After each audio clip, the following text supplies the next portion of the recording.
Yo.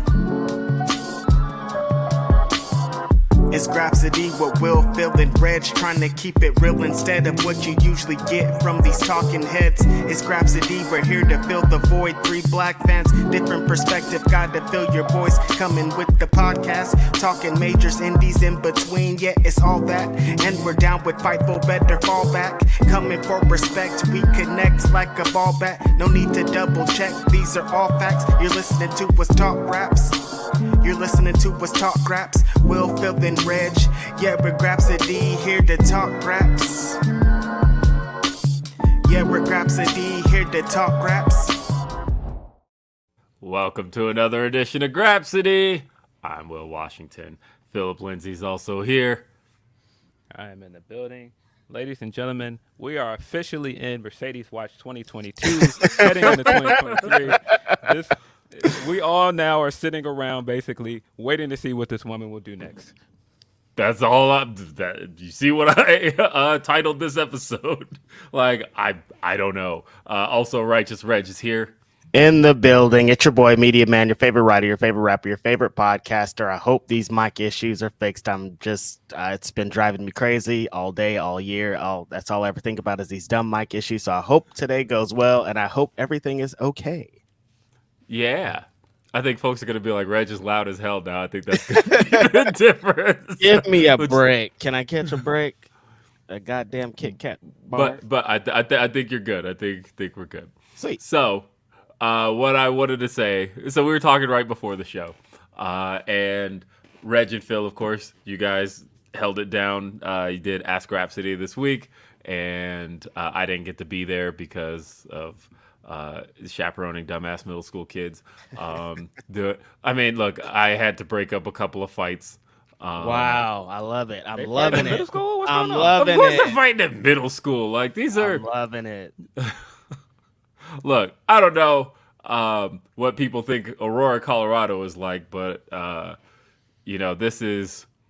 Yes, there are fights in middle school. I had to What are break they up a couple fighting of over? them. Do you know what the issue is? Yeah, so this was the wackest stuff. So I get, I'm standing over just talking to a couple of parents. We're all just kind of laughing about the music they're playing, mainly because the music, to me, I think, is a great indicator of what parents are listening to at home. Because, of course, this is middle school. There's no DJ here. It's just a security guard playing some shit off of his phone over the speaker system. And so, what was it? So he goes and puts on Love by Keisha Cole, right? And, as soon as that opening note hits... At the middle school dance? Right. So, of course, I look up and I go, this song is literally older by a lot than every kid here. I mean, I was in high school when that song came out. So, again... I hate that song, by the way. Like, I hate it.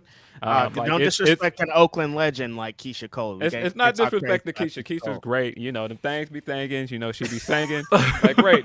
But no, like I always correlated to somebody I dated, and she played it all the time, and I hate it now. Like, so every time I hear it, I'm like, that fucking song. That Get makes that more out of here. sense. Yeah. Well, so that song plays, and all these girls start screaming and start singing it, and I'm like, how do y'all... All right, we know what's going on here. Like, it's every song that, of course, security guard, he looked like he was about 39. So I'm like, this is all stuff from his playlist.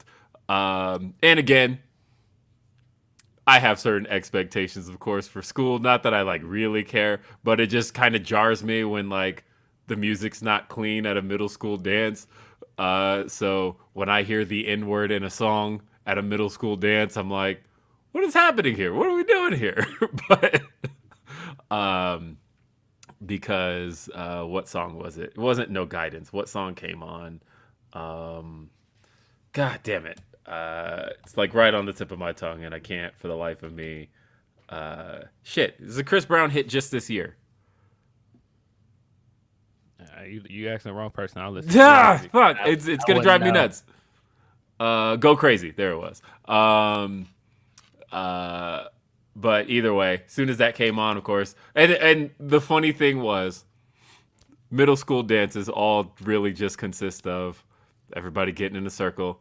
Everybody's got their phones out, and it's just whatever, who's ever doing what in the middle. You get your little dance battle going on, whatever, and then another song will start. They all run into another circle, and again, dance battles were all good until one kid takes it all too seriously, and then the shoves downfall of society. That's what happened in the Beat It video.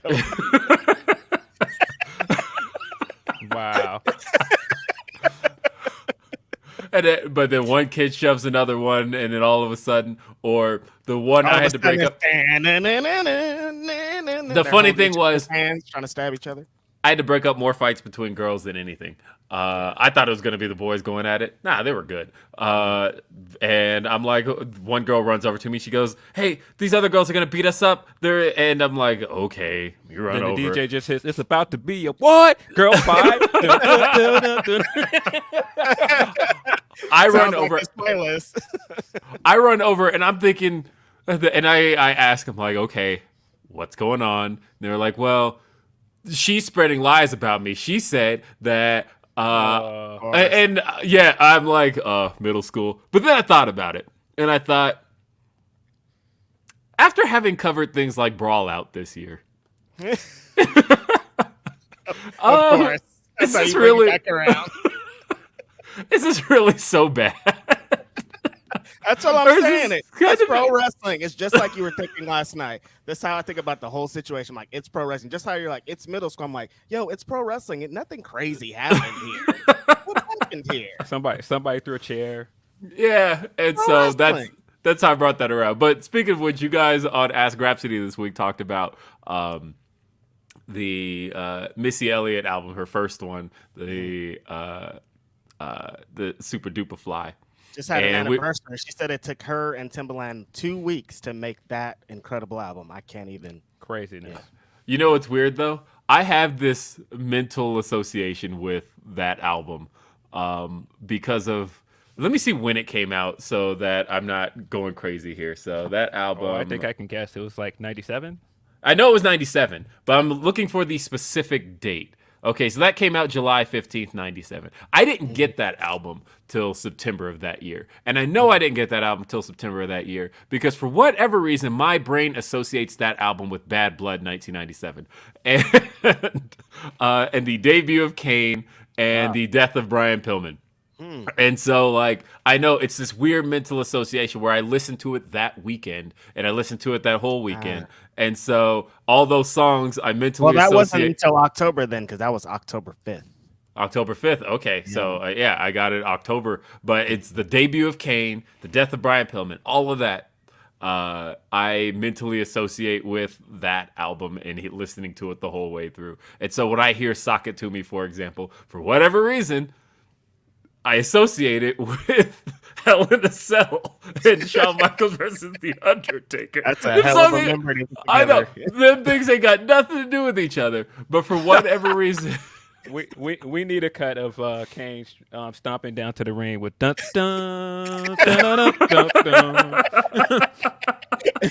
I need it. I want it. And I need to see it. Him ripping off the door. Suck it to me now. Yeah. Honestly, that is... I don't know why, but those are the two things I associate. Yeah. Again, a lot of things in my life tie pro wrestling together, and that's one of those things where, again, I've told this story on RBR before. I've hinted at it on Grapsody, but I literally lost my virginity the day Triple H returned at Madison Square Garden, and so those are two things. January 2002, huh? Yeah, January of 2002. And so those two things, I remember those go hand in hand because it was There one was of definitely those. some hands in there, huh? Hands winning somewhere. That's for sure. Hey, no, but it was like getting up and checking the clock, and it's like, are we laying here? Because like Raw's gonna be on in a little bit, and like Hunter's coming back. It's a beautiful day. It's a beautiful thing. He brought it around again. That is a nasty memory to attach to Triple H, bro. That is crazy. With the denim and the denim with leather jacket. Nah, sleeve. that's wild. Wild. Nah. Wild. Yeah. So, if anybody ever needed to know that story of when I lost Y'all it, being nasty this week. Phil brought the Playboy to Catholic school, and now Will telling his virgin story. It's like, yo, it's crazy out here. Yep, January 7th, 2002. There you go. Everybody knows the date now. But anyway, Grapsody, that's what this is. Do you guys have any crazy memories you associate with professional wrestling? Let us know. Send us to them in super chats. I'd like to see those. And then also send us your Humper chats at humperchats.com. We'll be reading both throughout the show.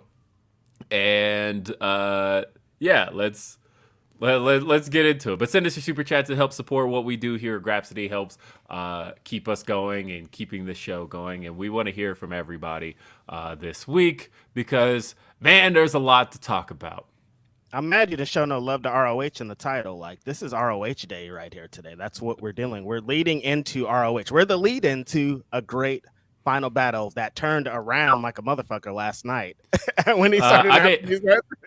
I mean, yeah, that 0 hour, all of those announcements going into 0 hour are, man, look, if you had told me that I was going to get on the 0 hour Trish Adora versus Willow Nightingale on the 0 hour. I'll be like, how are we going to get there? Tell me, explain it to me. But we're here. We're here. This is going to be nice. And Top Flight. Top Flight versus the Kingdom. Yeah, no, this is all going to be very good. And you know what? Like, kind of shout out to everybody involved in that one, right? Because like I think there's no secret that that Mike Bennett and Maria Kanellis are good friends of mine, but also I love Darius Martin. I've only met, I mean, I say Darius just because I've only met Dante one time, but twice. Was he old enough to get into Wale Mania? That's why he wasn't there. He couldn't get in. He was. Yeah. Mm-hmm. Where's your brother? Oh, he can't get in here. Somewhere flipping. So yeah, that was. But on the other hand, but Darius on the other hand, Darius is cool as hell, and I'm really happy he's back, and that the two of them are getting to establish themselves and reestablish themselves, get to show what they're made of again. I think a lot about that little kid that Reg and I met at Revolution or before Revolution, and the kid had Dante Martin as his wallpaper, but he had only started watching wrestling all as a whole like the August beforehand, so he had never seen Darius Martin. He only knew of Dante, and he was like, he's my favorite wrestler. He's just really cool and exciting. And then but this was Darius had just returned on the Dynamite beforehand, and so the kid was like, I didn't know there were two of them. And so I thought that was really cool how like a little kid got to suddenly find out that his favorite wrestler actually has an older brother who's just as good. And then them two together doing all their tricks and the Top Flight shit. It's like, yo, what's going on here? That one finish that they did a couple nights ago, or was that this week or last week? Yo, they going crazy. Dante needs his older brother.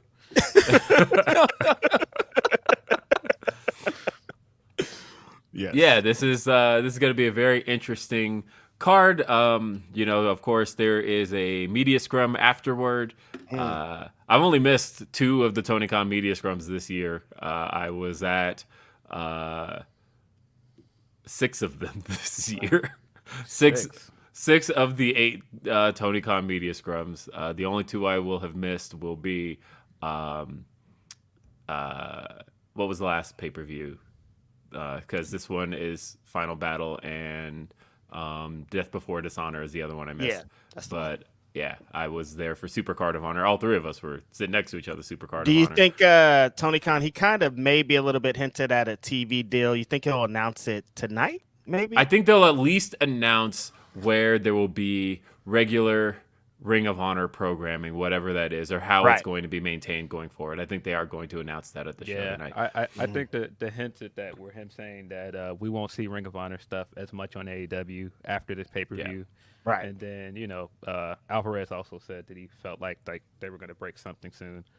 Yeah, I think we find out. Well, and Tony said specifically on the media call, which all three of us were on, he did say that the what was it? He said that he would be willing to talk about it all on the scrum tonight or this afternoon. Yeah. And so that made me think that some announcement's going to be made on the show itself and then follow up discussion. So we'll see how that goes. We'll see what they end up doing and what we end up getting out of it. I know a lot of people are kind of sick of Ring of Honor on AEW television. I get it. And so therefore it is kind of time for AEW to kind of get back to being AEW and Ring of Honor to exist on its own. So there's a lot of good stuff going into this pay-per-view, though. Yes. If I'm sick of anything, it's Jericho with the title, man. That's it. That's all. The only thing that grinds my gears and the most unanticipated match of the show, I think, is Jericho and Claudio. Sadly enough. Yeah, I mean, don't get me wrong. He's been having good matches. I just feel like a lot of this has been a lot of the same. I feel like a lot of feuds have been the same matches. He's wrestled the same people for most of this run. I'm just ready for something else. The thing I've liked about it, I'll give it some credit where it's due. The unique opponents he's faced have been fantastic. Him facing Bandito, excellent match. Him against Minoru Suzuki, excellent stuff. Him against Dalton Castle, excellent. Like Ishii Jericho busted his fucking chest. Like, yeah. Oh wait, he didn't face Suzuki. He faced Ishii. Ishii. Yeah. He faced Ishii. But either way, he came out and tried to tell that lie this week about how having Colt on was solely for the story. Yeah. Okay. Yeah, capping. And the Colt Cabana match was, I would say, kind of the weakest of the bunch. But even him and Danielson had got to tear it down. And I have been feeling like Jericho has had some killer matches through this run. And look, Jericho has been on possibly the best run he's been on with the company this year. I feel like this is the most I've enjoyed his matches and some of his promos, but the feuds are just going on too long, man. Yeah. And I feel like they stayed in this feud with not JAS, but BCC way too long. Oh, yeah. You could hear it. Moxley said it twice just to make sure you knew. I am sick of the Jericho Appreciation Society. He said, after this week, no matter what happens, we are done with the Jericho Appreciation Society. You could just hear you could hear in Moxley's voice that he is serious. Like, Moxley, to me, feels like somebody who is just sick of all of this shit. He's a tired dad. Well, what I mean by that, though, is that a lot of Moxley's story in 2022 has been like having to reluctantly kind of save AEW from something. And even this week he wasn't supposed to be on the show. And he had the flu. He and Renee were both sick. Renee didn't end up going. Moxley still had to come in to work, and he worked an awesome match with Konosuke Takeshita. Flu game performance. Come on, Mike Jordan, 23. This is crazy. With the flu? Are you sure you understand the story with Mox, by the way? Because I don't know if we have to, show people video packages and go back and explain why Mox and Hangman might be upset with each other. Why would Hangman be so upset, Phil? Clear. Phil, I don't get it. Upset? I don't know why he's mad. Why is he coming down to fight John Moxley? What's he mad about? What is he possibly mad about? He legally knocked them the fuck out. Legally. Of course, I'm having fun at some people's expense, but I thought that was one of the most odd wrestling takes this week of how people acted like they didn't understand why these people might possibly be mad at each other. Here, I can break this down in the simplest terms. These guys were both former AEW champions this year that are unhappy with the way they lost. There you go. Mox is frustrated because he got cheated and he didn't get any comeuppance because Regal is now away and Max is now champion, and he made that gross Burberry strap for the belt. Hangman has just been frustrated since he lost to Punk because of everything he said going into that feud and how he wanted to save the company from him. And he lost. He disappointed people again, which is kind of his long storyline from day one. And on top of that, his chance to be champion this year, he went up against a guy that beat him pretty handedly and almost put him on the shelf. Well, not almost put him on the shelf, almost put him on the shelf for good. And so, no, I see plenty of reason for him to be mad. And then he came out the night of and was like, nah, nobody in the back can hang with me. Nah, I would have felt the way too. Like, what are you talking about? What are you talking to, bro? Word. Yeah. No, I mean, I thought it was a silly argument too. I got my piece in on that on Twitter.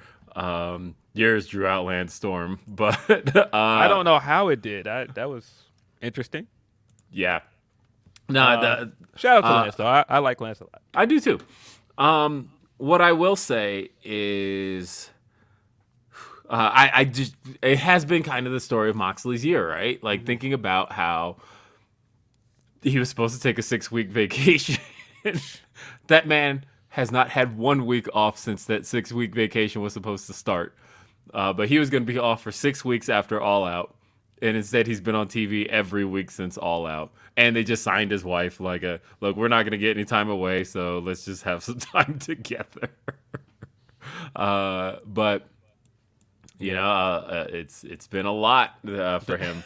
The other thing I saw that was funny is, how are we supposed to know who to root for, man? Both of these guys are baby faces. And it's like, have you not been watching Mox all year? This is a guy that is a baby face, but teeters right along that line of doing things that are close enough to being heelish. He's been doing that for almost 2 years, but especially this year. I mean, really, look at everything he did in the Tanahashi match. He got booed that night. Right. Look at everything he did in the Punk MJF. feud.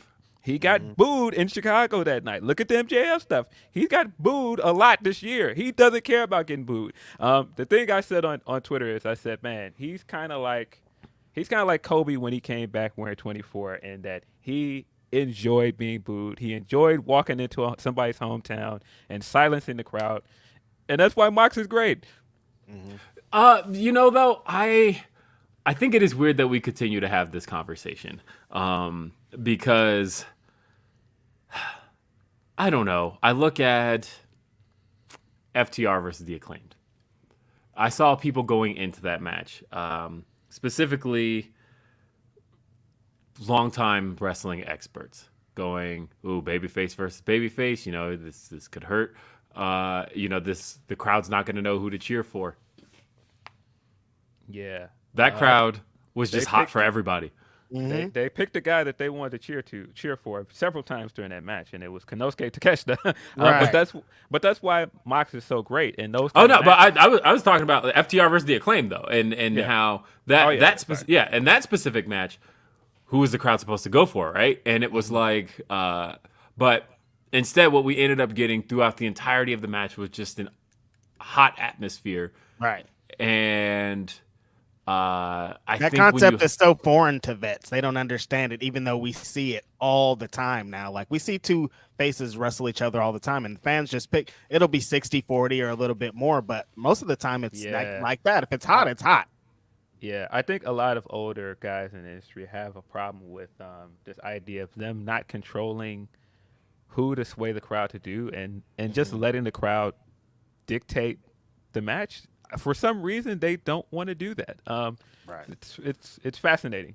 Like, I think obviously face versus heel is the standard dynamic, but when you have two hot acts and you have two hot acts that the fans are behind, I think there's no more fun atmosphere to me than when the crowd just wants to see both these fucking guys get it on and do it. I mean, who is the face in FTR versus the Briscoes? I don't feel like there was one. It was just two really hot acts. And at the end of the day, I still have not been in any atmosphere that felt like that shit from the moment these guys were in the ring together. Half the audience screaming for FTR, half the audience screaming for them boys. And it was just electric the whole way throughout. When you have two acts at the top of their game, WrestleMania 17, guys, like that was the main event was the two hottest baby faces WWE had ever had. Now, granted, Rock was obviously in enemy territory because it was Texas. But even still, just the build-up idea of we have two of the hottest babyface acts we could possibly have in Rock and Austin. And to me, still greatest WrestleMania of all time.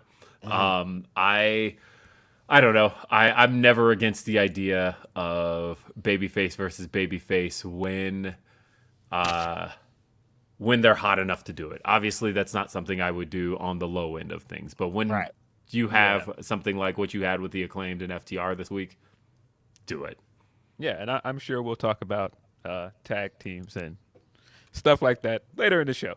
Okay. Well, let's talk about a number of things. Let's read some Humper chats, shall we? Let's talk with Kim Possibly Free.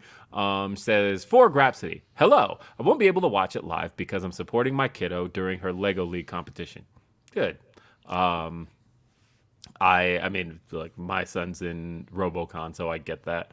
And I'm pretty sure he's got something coming up on a Saturday, actually. So, but I think it's going to be after Grapsody, so we're good. But Kim Possibly Free says, however, I wanted to show some love as your podcast has helped me through the most challenging year of my life. Thank you. Hey, I'm glad we could do that. I always appreciate hearing that when somebody's going through some hard times, but if, our banter and conversation and jokes and getting them jokes off are able to just make life a little bit easier for you for that little bit of time, I'm glad we can do that, and I hope we are able to do that for anybody who needs it. Right. Hopefully next year will be better for you. We appreciate that. Yes, we got Jason R. says, happy Saturday, my dudes. What match are you most excited for this weekend, and what match do you think will exceed expectations? I think Dog Collar is match of weekend, and STP versus Swerve in Our Glory potentially being the best match of the weekend. I had my answer on what I think would exceed expectations until they randomly decided to give us this Cobb and Grand Metalik match out of nowhere. And that is the one that I think is going to exceed expectations. Straight up. Obviously, I think the one I'm looking forward to the most is FDR versus Briscoes. But yeah, Cobb versus Grand Metalik is going to be fire. And that other tag match, AR Fox and Blake Christian against Rush and Drastaliki. I can't say his name, but his brother. That's going to be an amazing match. I don't know, like that one can steal the show too. There's a bunch of matches that they announced just yesterday that are crazy, but that Jeff Cobb match is going to be insane. Yeah, it's going to be great. Yeah, I'm looking forward to the show. I'm looking forward to all the wrestling this week because look, NXT Deadline is happening this evening. The homie Denise Salcedo, as announced on NXT this week. Look, I sat through an entire episode of NXT for that announcement. so you got to see Bash Pro Braun? Yep, I saw the whole show. I sat through the whole thing because, as Denise already tweeted, I knew about this announcement months ago. But and so I was excited for it and waiting for it to hit, and I wanted to see how it was going to come off and what they were going to say. So supporting my friend there, my co-host over on After the Week, and she got they made the big announcement that she's going to be hosting.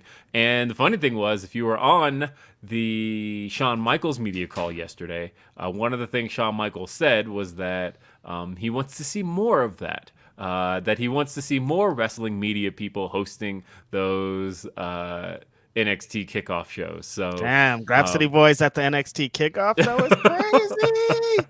What's up, HBK? Gotta start watching NXT first. Oh, damn it! I knew there was the stipulation here. So, there's always a catch. Yeah. So Deadline should be an interesting show. I don't keep up enough with NXT to keep up with like some of the storylines, but every time I tune in and I see something like this fishing thing, I'm like, what are we doing? What is this, man? Yeah, I mean, so I maybe catch NXT in full like once a quarter. So I'm aware of all of the NXT talent that's happening. Like I'm aware of everything that's going on the show. This used to be must-see TV. That's why I'm laughing. I used to love NXT. It used to be like, yo, if I miss NXT, I can't. But now it's like, when does that show come on? I can't, man. I can't do it, man. I'm sorry. And I watch a lot of stuff that, isn't that great sometimes, but I just can't do it. Speaking of, Impact was fantastic last night, if you guys didn't watch it. I haven't seen it. The main event's crazy, huh? That main event was fire, man. Alexander versus Speedball. if you have not seen this match, go out of your way to see it. Hour-long match. It is amazing. I think it would have been really easy to go into that match and expect, all right, well, Speedball's just going to lose because they already had a storyline going with Bully Ray. But they did a really good job of making it seem like Speedball had a real chance of winning it. And Alexander had to go all the way into the edge of his bag to beat this guy. So, very good match. Sounds amazing. Let's see. We got a couple more super chats. I wanted to read these. This one here is from Chase. It says, my birthday was on Thursday, speaking of Thursday, and damn did Impact give me a good present. Speedball and Alexander taught a clinic. Much love to y'all. I have it on my DVR. I haven't had a chance to watch it. Yeah. Because that's one I wanted to give my undivided attention to. And, speaking of which, because we got a number of good interviews coming up this week. And speaking of Speedball, we've got Veda Scott we're going to be talking to this week. So if you got any questions for her, definitely send them our way. And we're also going to be there's a lot we're going to be doing here. And because I also mentioned, I already announced it. That's right, because I was on Listing Your Boy, because we're also talking to Willow Nightingale this week. So yeah, on Ask Grapsody, I was trying to thought we were still keeping it a secret. I was like, yeah, we got a blah blah blah coming up. They're like, yeah, Willow's coming up, and I was like, wait, what? How do you guys? What do you mean? How do you know? But they're like, oh, Will already gave up all the deets. I'm like, yeah, all right. We were talking about all the interviews and stuff we got coming up. So yeah, we're interviewing Willow Nightingale coming up this week. We've got a Danny Limelight interview that we're dropping this week as well. Look, we're gonna be just ramping up these interviews here. I like coming up. This is cool. All these interviews, I'm having fun. Closing out the year strong for you guys, man. Yes. But yeah, if you haven't watched that match, go out of your way to watch that match. And happy birthday, Chase. Happy birthday. Yes, happy birthday. Let's see. Mets fan for life says, SmackDown was not entertaining to me. The show format just kills the momentum, enjoyment. Someone convince me I'm wrong, please. I didn't mind SmackDown this week. I still haven't seen the Kurt Angle segment. I saw everything up until the Kurt Angle segment. But I get it. Like, structurally, it's weird because of how... Like, obviously, there's got to be some wisdom to why they structure the show the way they do. That... you get an entrance, followed by a commercial break, followed by you come back, a promo for something, and then a backstage segment. And then we come back from that backstage segment, and the person who you saw 15 minutes ago entering to the ring is now ready for their opponent to make their entrance. And then the match begins, commercial break, and then we come back and finish out the match. Obviously, there has to be some wisdom to why that works because SmackDown does well, right? So, like, yeah, that's not necessarily a for me kind of thing, but it's obviously working for somebody. I think it makes it an easy background watch. I think for more than anything else, I think it's like, well, I'll keep the show on because this entrance just happened, so I can go do some other shit, and maybe when I come back, the match will finally begin. But yeah, there were good things about it last night's episode, just like there were good things about last week's episode. But on the whole, man, that show, as always, struggles when Roman is not there. And man, there were parts of this episode that were not good, man. They did this on both shows this week where they did the party backstage, and it just was like, I just don't care about those segments. They're very dated. They're not funny. I did think that the Jason Jordan was great. I marked for Jason Jordan still being Kurt Angle's son. Like, look, because it's a very Vince McMahon thing to just be like, this thing from history doesn't matter anymore. Edge and Christian were brothers. What are you talking about? Like, that's a very McMahon thing. And Hunter has talked about the fact that one of the things he wants to do is respect the history. And I love that one of the things in history being respected is Kurt Angle's son is Jason Jordan. Right. Yeah. So, yeah, the Jason Jordan thing was great. But as I noted last night when I was watching it, I was like, wait, he shook hands with Shinsuke Nakamura, which is a bigger deal than any of that, because if you guys don't know, he has his history with Nakamura. Nakamura is the guy that beat him to bring the IWGP Championship back to Japan after Brock took it away when he decided he was just going to take it back to the U.S. and not bring it back for reasons. So they actually have history together, and the fact that is like kind of background noise, and the fact that Nakamura still feels kind of unimportant and he doesn't wrestle is a problem to me. And there are several things like this on the show. The Viking stuff, it just ain't for me, man. Ooh, not for me, bro. Nah, It that was ain't for me, buddy. I mean, and so, that was one of those times I had the thought of, when they did the Legado del Fantasma versus the Viking Raiders, as soon as that kicked off, that was when I had the thought of, who are the fans supposed to care about here? Because these are two Legado, heel 'cause teams. they're cool. Yeah, they're cool, but ultimately they're both heel teams. And now the match didn't last very long because Hit Row came out and destroyed everybody. DQ finish, baby. But I will say the opening tag match was very good. The Usos. The Usos had two really good title defenses this week where they defended against a couple of not tag teams. On Monday they defended the titles against What's new?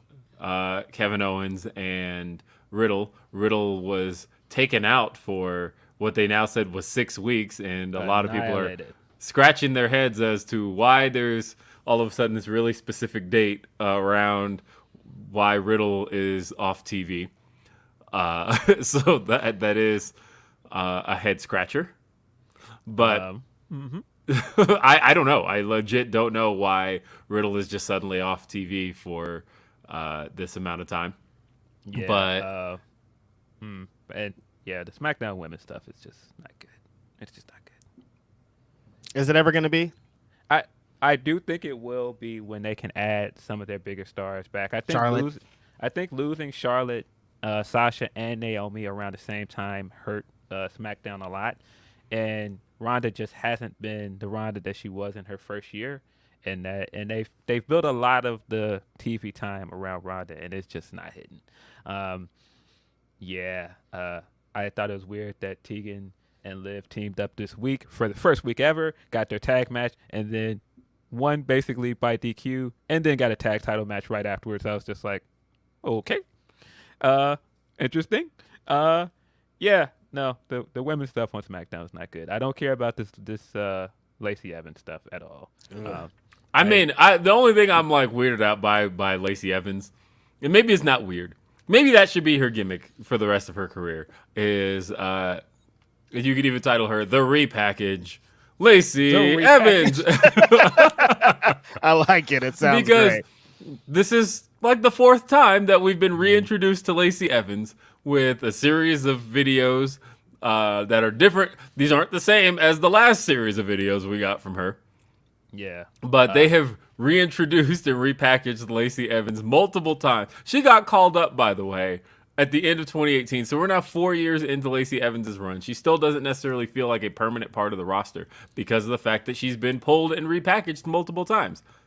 I thought that she had a good thing going when she initially came up with the coming out and going backstage, and then we got the payoff on the Monday after WrestleMania, and that was kind of her character going forward.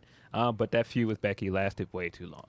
But I thought that she had a good thing going with that character, and I don't understand why they won't just go back to that because it was working. But yeah, I don't care about the Lacey stuff at all. I did not think I would be thinking of this all the way back in April, but boy, we could sure use Charlotte, man. Oh boy, we could use Charlotte. I didn't think we'd get to this day. Here we are. Get Charlotte back on TV as soon as possible. It's true. Absence makes the heart grow fonder, and I do think that Charlotte is missed. Her presence is very missed on TV, and when the conversation comes up of potential WrestleMania opponents for Bianca Belair, Charlotte's the top of the list. Yeah. It is kind of a shame that all of the conversations right now for potential title matches are around people who weren't around recently. Becky will have at least by WrestleMania have had, a few months in, but she just recently returned. And it's okay, Becky's back going for the SmackDown Women's title against Ronda Rousey. We need Charlotte back to go for Bianca Belair in the Raw Women's title. The talk of either The Rock or Cody, neither on TV right now, going up against Roman Reigns at WrestleMania. There's not necessarily conversation around who is who's already there that we could potentially see. Who's been there killing it all year and is not getting their shot? Yeah, I mean, I know that's what you want to see is Seth Rollins against Roman Reigns. I went back and watched the Go Home promo to Royal Rumble this year. I forgot that was actually really good, with Seth Rollins and Roman Reigns going at it, and Roman talking about, I've never forgiven you for what you did to the Shield. And, because that's a funny statement to make when you think about the amount of Shield reunions they've had, and the idea that Roman is still sitting here like, fuck this guy, man. Like, I don't give a fuck about this Shield reunion. This guy stabbed us in the back. I kind of like that idea that Roman has held a grudge about that through everything. It's actually pretty good. Yeah, I just think that's some of the best stuff about the Roman stuff as a heel is him harboring all these grudges for all this time. And it's like, yeah, now I'm not a good guy. By the way, I ain't never liked none of that shit. Get that out of here. Right. Let's see. Derek Gordon says, what's funny was that Ruby Ty happened on the same show and people weren't acting confused as to why they are fighting. In regard to... we had the Ruby reunion or Ruby return, and she came out, attacked Ty Conti. They have a match coming up at Winter is Coming. And so, yeah, that's another... Did they do... Because I know they advertised on Rampage, and maybe I missed it. Was there anything that involved the two of them? No. Did I miss something that involved the two, that involved Ty Conti and Ruby besides the match announcement? No. Besides Ruby coming out and jumping her, no. Okay. Huh. No, but no, absolutely right. Nobody acted like, oh, why is she mad at her? And that that's happened like the same exact thing. That happened on a thing that was on the pre-show to the pay-per-view. That wasn't even on where she got hurt. Wasn't even on network television. Right. Yeah. It was on YouTube. Chi-Town Spurs says, hey guys, gonna bring up the spooky elephant in the room. 2 months into Bray Wyatt's return. How you feeling about it? I'm still with it so far. I just think that they picked a bad first opponent for him. I don't think LA Knight is a good opponent for him because LA is still kind of establishing himself as this new character. And so now what is really the upside for LA Knight after this feud? Like, if he loses, then what? Let's see. We got some more super chats. Want to make sure I get... The sidestep you guys did. Yeah. No. Okay. Go for it, Will. Have at it. Okay. I mean, you want to hear it. I will straight up say it. And first, I want to read this Humper chat from Morocco along the same side. It says, what are y'all's thoughts on what Asuka might be teasing? Is it a monkey's paw if it's involving Wyatt? Why does it have to involve Wyatt? Where'd that come from? I mean, because I've heard the theory that, with all of the teases that keep happening with Wyatt stuff, and it's usually around Alexa, that what if it's actually secretly Asuka that's being recruited and not Alexa? And she posted the Kana gear this week, and so a lot of people are starting to think like, ooh, what if she goes a little bit spooky and ends up in the Bray Wyatt verse? Hence why he said monkey's paw, because that could possibly be shit. So the thing is, as far as Wyatt's concerned, I do think at the moment it does feel like the luster is off. It definitely no longer feels like that first week. That first week, it was like everybody is going nuts. Everybody's talking about trying to pick out the lore and who's the Wyatt 6 going to be? What all of that conversation is gone. Mm-hmm. I do think with a good performance, he can get it back. Maybe not all of that back. Obviously, you'll never have the hype of a debut or return back. That's a one-time thing. I do think with a good performance, he could get it back. But I also think that with a shit performance, it's gone. And so it's sink or swim for Bray Wyatt with whatever the first thing he does is. And because if it turns out to be like like a Fiend match, it's over. I think that you're not going to get that conversation back again. And my homeboy LA Knight is not that great of a worker to carry him. I'm sorry. Yeah, I don't think that he was a good idea for a first opponent. I'm going to slightly disagree in that it's sink or swim because he's still getting some of the loudest reactions every time he comes out. And for that crowd that is quiet for everything, we talked about this last week, they're quiet for a lot of things. They get loud for him. True. And they don't get loud for a lot of things. So I think that is at least something to be optimistic about. I do think that they've been dragging on too long before he gets back in the ring. And I don't know if that's because, as we talked about, he's not in ring shape yet. I don't know if they're still trying to plot out what is next for him. But this is the thing that I've grown to have a problem with all the returns, is that they don't have a plan for anybody. They just bring people back and throw them in a pool and go, hey, all right, have fun, and walk away. And it's like, all right, well, where are we going with this? What's the direction? We haven't really had a direction for anybody that came back outside of maybe Cody. And you can make an argument they didn't really have a direction for him either. No, seriously. Either way, I'm still wait and see. I'm not down on Wyatt, even though like Bray Wyatt is some of my least favorite stuff in the history of pro wrestling. I'm not down on it right now. And a big reason for that is because I've always said that I feel like Wyndham Rotunda as a performer has potential. It's just none of the Wyatt stuff ever hit for me. I know it hits for Phil, so that's why I won't say it's bad. But I will say that is not. I mean, if you don't like it, you don't like it. Yeah, but that's the thing. It's not for me, and that's why I will say it's not for me. I don't have to say much more than that. Hey, we got some other ones, though. Jennifer says, making up for missing last week. Much love, gents. You are all amazing. Thank you for being uniquely yourselves. Thank you. Thank you, Jennifer. Whoa. Categorically false. Josh Jones, is it categorically false that they had no direction for him? They basically were trying to stall until Money in the Bank, but that doesn't mean they had a direction. They had that man in one-off matches with Miz and wrestling Rollins 3 times in a row. That's not really a direction. I mean, yeah, maybe he was going to win the Money in the Bank, but we have no way of knowing that now. I mean, I think Cody definitely came back to WWE with a plan. I think that obviously there was a plan. Well, no, but I think that, because he talked about the people he met with, that convinced him to come back to WWE. That he talked about meeting with Vince, meeting with Bruce Pritchard, and like they obviously gave him enough of a creative pitch that said to him, okay, like the other guys were not necessarily in a position to have a choice, right? It wasn't like, they went to Hit Row and were like, hey, Hit Row, we got years of plans for you guys. It was like, hey, y'all ain't working, come back.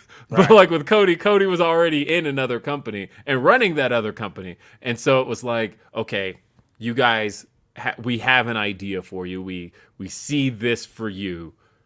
Come on back. And Cody obviously liked what they were presenting to him. So I think there was a plan for Cody. I think they were the bare bones of a plan. But when you say there's a direction, I don't believe they had months of storyline plotted out for him. I mean, like I said, I feel like, because you see what the stuff Teal was posting too, of like how you guys are really going to like what you see from Cody when he shows up. And like, I think, I really do think that he was, that he went with a plan. Whereas, like I said, everybody else was like, all right, these are all just like unemployed people. And Cody's a unique case too. I think Cody, like I said, he came in with aspirations for things that he wanted to do. I don't think anybody else was allowed to come in the room and do the same thing that he did. No, I don't think anybody else had the ability to, because they didn't necessarily come with a whole lot of leverage. They didn't necessarily come in with, hey, I just came from the other company where I was literally holding one of their championships while not under contract, because Cody's last match for the TNT title, where he dropped it to Sammy Guevara, he was not under contract when he had that match. And so, just gave y'all a 5-star classic, not on contract, and y'all hated this man on the way out, man. Thankless task over there, man. Right. I mean, I guess the only other person I can think of is probably like Damage Control. They had the bare bones of a direction because they had at least the stuff plotted out to Survivor Series, but that's about it. Right. Yeah. The in-between was whack. Well, we'll talk about a couple of other things. So, D'Lo Dick says, "Sup, my brothers. I hope y'all had enjoyed the week.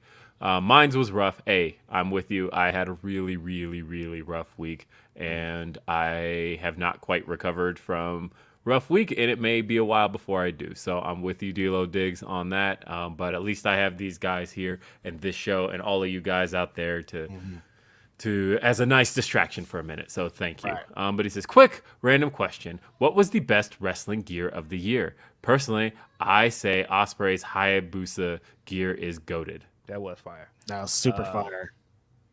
What was the best gear this year? I'm pretty sure that's one of the polls, by the way, for the Fightful Awards, which I want to plug. If you haven't voted yet, get your votes in. We have the first annual Fightful Awards coming up here. The voting is underway. We all participated in the nomination process, but then as far as the voting is concerned, it's up to the Fightful Select subscribers, FightfulSelect.com. We've been putting up 2 polls a day, and I've been getting my votes in. Right now the poll up is for best gear. So there's some great options here. I'm seeing Jordan Grace at Bound for Glory, Jade Cargill's Mortal Kombat gear, Seth Rollins polka dots at Hell in a Cell, Thunder Rosa as the Bride. Yeah, that was great. Sasha Banks Sailor Moon, by the way. Oh, that was this year. Yeah, CM Punk's ROH Revolution gear. If I had to pick the Seth gear, why didn't people pick the Clash at the Castle Elton John joint? Don't know. That one wasn't nominated. I felt like that was possibly like his biggest, like most ridiculous gear this year, or the WrestleMania gear. Yeah, either way, get your votes in, and that's what we're voting on right now. And there's way more options than that. So get those votes in, though, and then me, Denise, and Sean are going to be hosting the Fightful Awards presentation ceremony. That's coming up in January once we get all the final results in as far as the votes are concerned. But definitely get those votes in. We have multiple other categories as well, such as, see what polls are up right now. We've got Announcer of the Year. And I am looking at the votes for those because there's some great. When I really think about it, this guy hasn't missed in pay-per-view gear all year because I was really thinking, like, man, he came out with the Seth gear, he came out with the Shield gear, Royal Rumble. Then he had like the RVD joint at Extreme Rules that was fire. I'm looking at Announcer of the Year, and I will say it's fairly close because there's some good options here. A lot of people have talked about how Michael Cole has really stepped up. Of course, Taz is nominated, Pat McAfee, Excalibur, Ian Riccaboni. We mentioned Veda Scott; she is nominated. A lot of great options this year to vote for announcer slash. So yeah, it's just Announcer of the Year. So that's that category. Get your votes in on that one if you haven't yet. We also have Storyline of the Year. Spoilers, there's only 2 options in that poll. Really? But there are 2 options. There are only 2 things nominated. We try to get everybody's nominations. CM Punk versus MJF and Sami Zayn in the Bloodline. I feel like The fix is in. Like, there's multiple feuds that we still haven't done feud of the year, but as far as storyline of the year, that's been it. Those have been the 2 things nominated were Sami Zayn in the Bloodline and CM Punk versus MJF. Yeah. Get your votes in, folks. Which one was your favorite storyline this year? And we're also still voting for Crossover Athlete of the Year, Best Wrestling Podcast or Wrestler Podcast / Vlog, and we've got Best Comic Book / Video Game / Artist, basically anything that is kind of an external art of professional wrestling. We've got Rookie of the Year, some great nominations there, and because we've got Takuma Fujiwara, Braun Breaker, Hook, Creed Bros, Logan Paul. Get your votes in on those for Rookie of the Year. We have Best Cameo of the Year, Celebrity Cameo. We have Best Under 20 Finisher of the Year. And I think another category just came through. No, it was best gear, so that one's still there. It's the same one. So either way, get those votes in. Fightful Awards. I'm excited about those. I'm really excited. I love doing award shows every year. That's the thing that this will be the 18th award show I've done in a row. And there's nothing I have more fun with than kind of just getting to look back at the end of the year and get to discuss it and present. It's my favorite part of the year is looking back at like all the stuff that took place. And the last few years have been really good about that. I still feel I was wondering if I would still feel this way at the end of 2022, and I do. But 2021 was one of my favorite wrestling years ever. And like I was like, maybe it's just because it's recency bias. But here we are a year later, and I'm still like, nah, man, that return to the road for everybody was just like everybody came out swinging, and it was a really, really, really great time for a little bit of getting to be outside again. I've been sitting here the whole time you've been talking to think like 2 storylines of the year. There should be more, and I'm like, I think that people are missing Garcia and Bryan's story from early in the year. That should be on there. Possibly Yuta getting recruited into BCC also. That also was a great storyline. Yeah, we only had the those 2 are the only nominations. 2 I can think of. Of course, those 2 are not going to win, but if I'm just thinking other storylines, those 2 are hot storylines. But it was Sami Zayn and the Usos, and CM Punk and MJF were the 2 nominations. Usos. So there's Usos. talking about the music association thing. Life of Deem says, even though it didn't happen at the same time, but for some reason in my mind, Austin returning at Backlash 2000 is always associated with Annie up by MOP. It's pretty close. I mean, honestly, I can see what you're seeing. Like, I have never made that mental association, but I am hearing that beat right now with Austin just laying out them chair shots. And honestly, it kind of works. Yeah, we need the music video makers in our comments. You got some work to do. We need this video. We need Kane stomping out to Socket Timmy. Like, let's just do all of them for us. Come on. Keep it lit. Kane coming out the socket to me is hella funny. The worst part, though, Kane coming out the socket to me is going to work up here. It's one of those things that is just going to look and sound right in my brain. And I still don't know why. Let's see. We've got Sasha to talk about. So it was announced. Pre-W Insider broke the news. No announcement yet. It's still a rumor. But Mike Johnson broke the story that reportedly Sasha Banks is preparing to be involved in Wrestle Kingdom.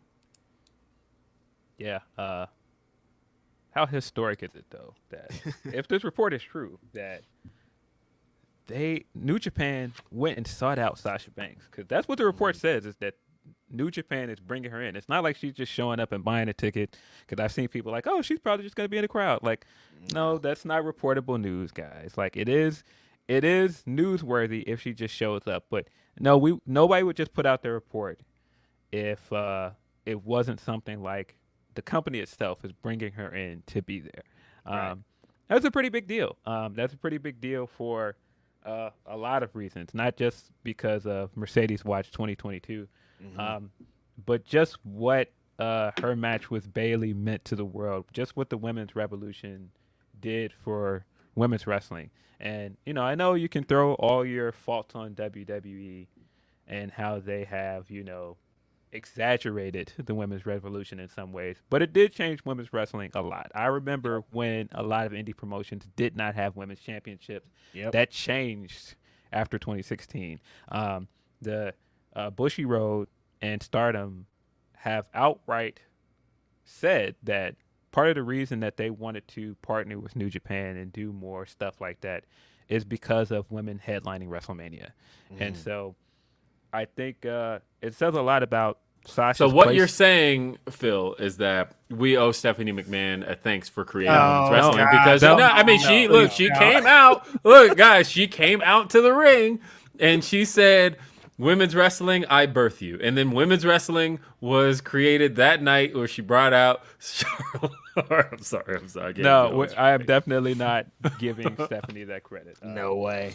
But no, I just think that this says a lot about Sasha's place in the women's revolution. And I think it says a lot that she could possibly be at the forefront of the next biggest shift in women's wrestling next year, not just with Joshi Wrestling coming and being at the forefront again, and possibly going to AEW and making changes, and possibly going and being a part of a bunch of other things outside of WWE. It's huge. It's big news if it happens. Of course, that's a big if. I mean, so let's talk about it. Let's talk about all the ifs. Let's talk about all the scenarios. Let's do this. It is Sasha Watch. Segment has begun. You can mark the time on your show at exactly the 1 hour mark of this show. We are discussing Sasha Watch 2023. Yes. And the reason I say 2023 is because apparently she ain't doing shit else in 2022. Right. Except she's going to do Bailey's stream. She been doing stuff in 22 too, apparently, which is, yes. But wrestling-wise, she's fruition in 2023. Right. Wrestling-wise, she's not going to do anything else in 2022.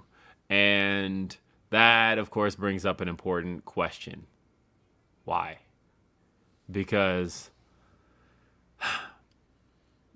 everybody's been talking about the percentages that we've been giving out recently.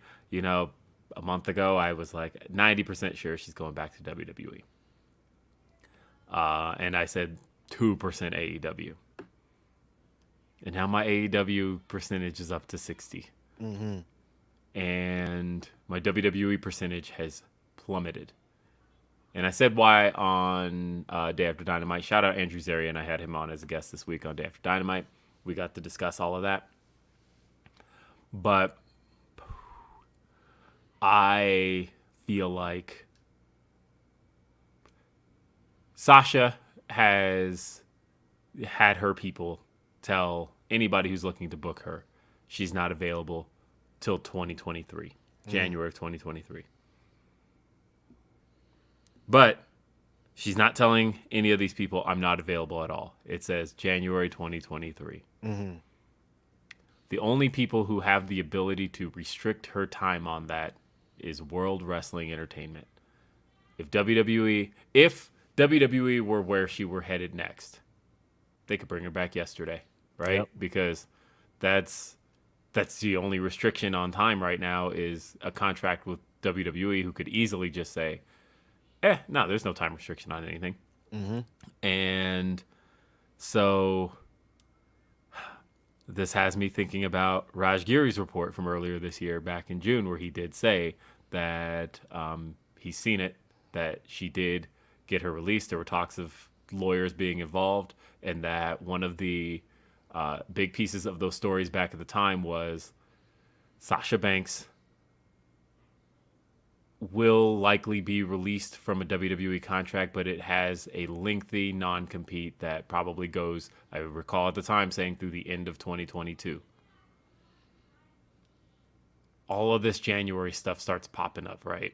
Mm-hmm. We were talking about Wrestle Kingdom coming up in January, and now all of a sudden AEW announces for the January 11th episode of Dynamite, Saraya is going to have a mystery partner versus the Pillar and the Killer, Britt Baker, and the AEW Women's World Champion Jamie Hayter.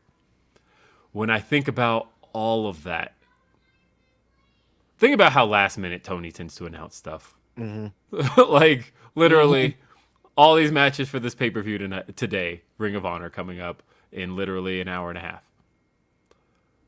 All of those matches were announced, a lot of them, last night. The tag title match was announced on Wednesday. Like 13 hours before the show, he's like, here's all the matches. Yeah, like, Tony Khan is not necessarily one to announce stuff really far out unless he wanted people speculating on the match itself. Even because I saw some people going, well, maybe it's just because, Saraya is a special attraction right now, so they announced it a month out. They didn't even announce Saraya's comeback match till like a week and a half before Full Gear. Man. What are we talking about? Like, this feels a lot like Last Dance. This feels a lot like they have something specifically in mind for this date, and that's why they have it circled. And if for people that's just like, oh, why are you jumping to the conclusion that it's Sasha? I don't know. Maybe the fact that Saraya said that was the first person she called when she got cleared. Maybe it's the fact that they are linked because the last WWE match that Saraya was in at Page was a match with Sasha in that Sasha was the person that kicked her in the back of the neck. That no, this is all linked. And honestly, like I was thinking about, that's kind of a moment, right? Like think about that in front of that Kia Forum crowd, one of the biggest crowds AEW runs. To be able to like share that moment, like that hug of like a hey, we're good. Like that's a big moment. That's a big moment in women's wrestling. It's a pretty big moment, but it's also pretty important to Sasha's character and everything we've known her to do for the last, 7 years, to make friends with somebody and eventually turn on them. Exactly. So, but like I said, just thinking about all of that. And I talked about a conversation I had with somebody in AEW, and they specifically said to me, I don't, we talked, Fightful Select has a report out that, we asked around in AEW, and nobody really has an answer or is willing to give up an answer, but at least is saying the idea of her being in AEW is really exciting. And that if it is her, holy shit, the women's locker room is like rubbing their hands together about ideas they got, and they're hoping that's who it is. And the statement I got from somebody in AEW was along the lines of, Tony wouldn't announce a match this far out, because it's over a month away. Look, right now, this episode of Grapsody, this is December 10th. We're still talking January 11th, so it's over a month away. 4 weeks from this coming Wednesday. That's a lot of time. And it's one of those, wouldn't announce it this far out if you didn't want people speculating around it, if you didn't want there to be conversation, if you didn't want ticket sales being driven by innuendo and rumor. Because that's what I'm saying. It feels a lot first like Last Dance. The first dance. Because Last Dance was Jordan. Yeah, first dance was AEW. Sorry. Yes, no, but the first dance, it was along those same lines of like, look, we're not gonna say it's Punk, but we are at least gonna open the door for you to start talking about it being. We're Punk. gonna all but say that it's Jordan, and they did say, certain boss related things on commentary. If you go back and listen, I don't think that was all a coincidence. I think that I don't know if this means that she's going to sign there, but I think just the prospect of her doing something with AEW and doing stuff outside of WWE for even a year is interesting. I think that she is going to kick into high gear in January, and she's about to have some fun come January, whatever it is she does. Because again, I know the Rumble is a good place to bring her back. I don't think that's a bad place to bring her back, and don't think that I'm saying it's a bad place to bring her back. But what I am saying is that the best place to bring her back was Survivor Series. Right. That was her hometown crowd. There was no bigger story there than that. When you think about all of the people in that match that she had history with, Bayley in particular. And I think the fact there's one big kind of red flag going on here that tells me that whatever she's doing next might not be WWE involved. Do you know what it is?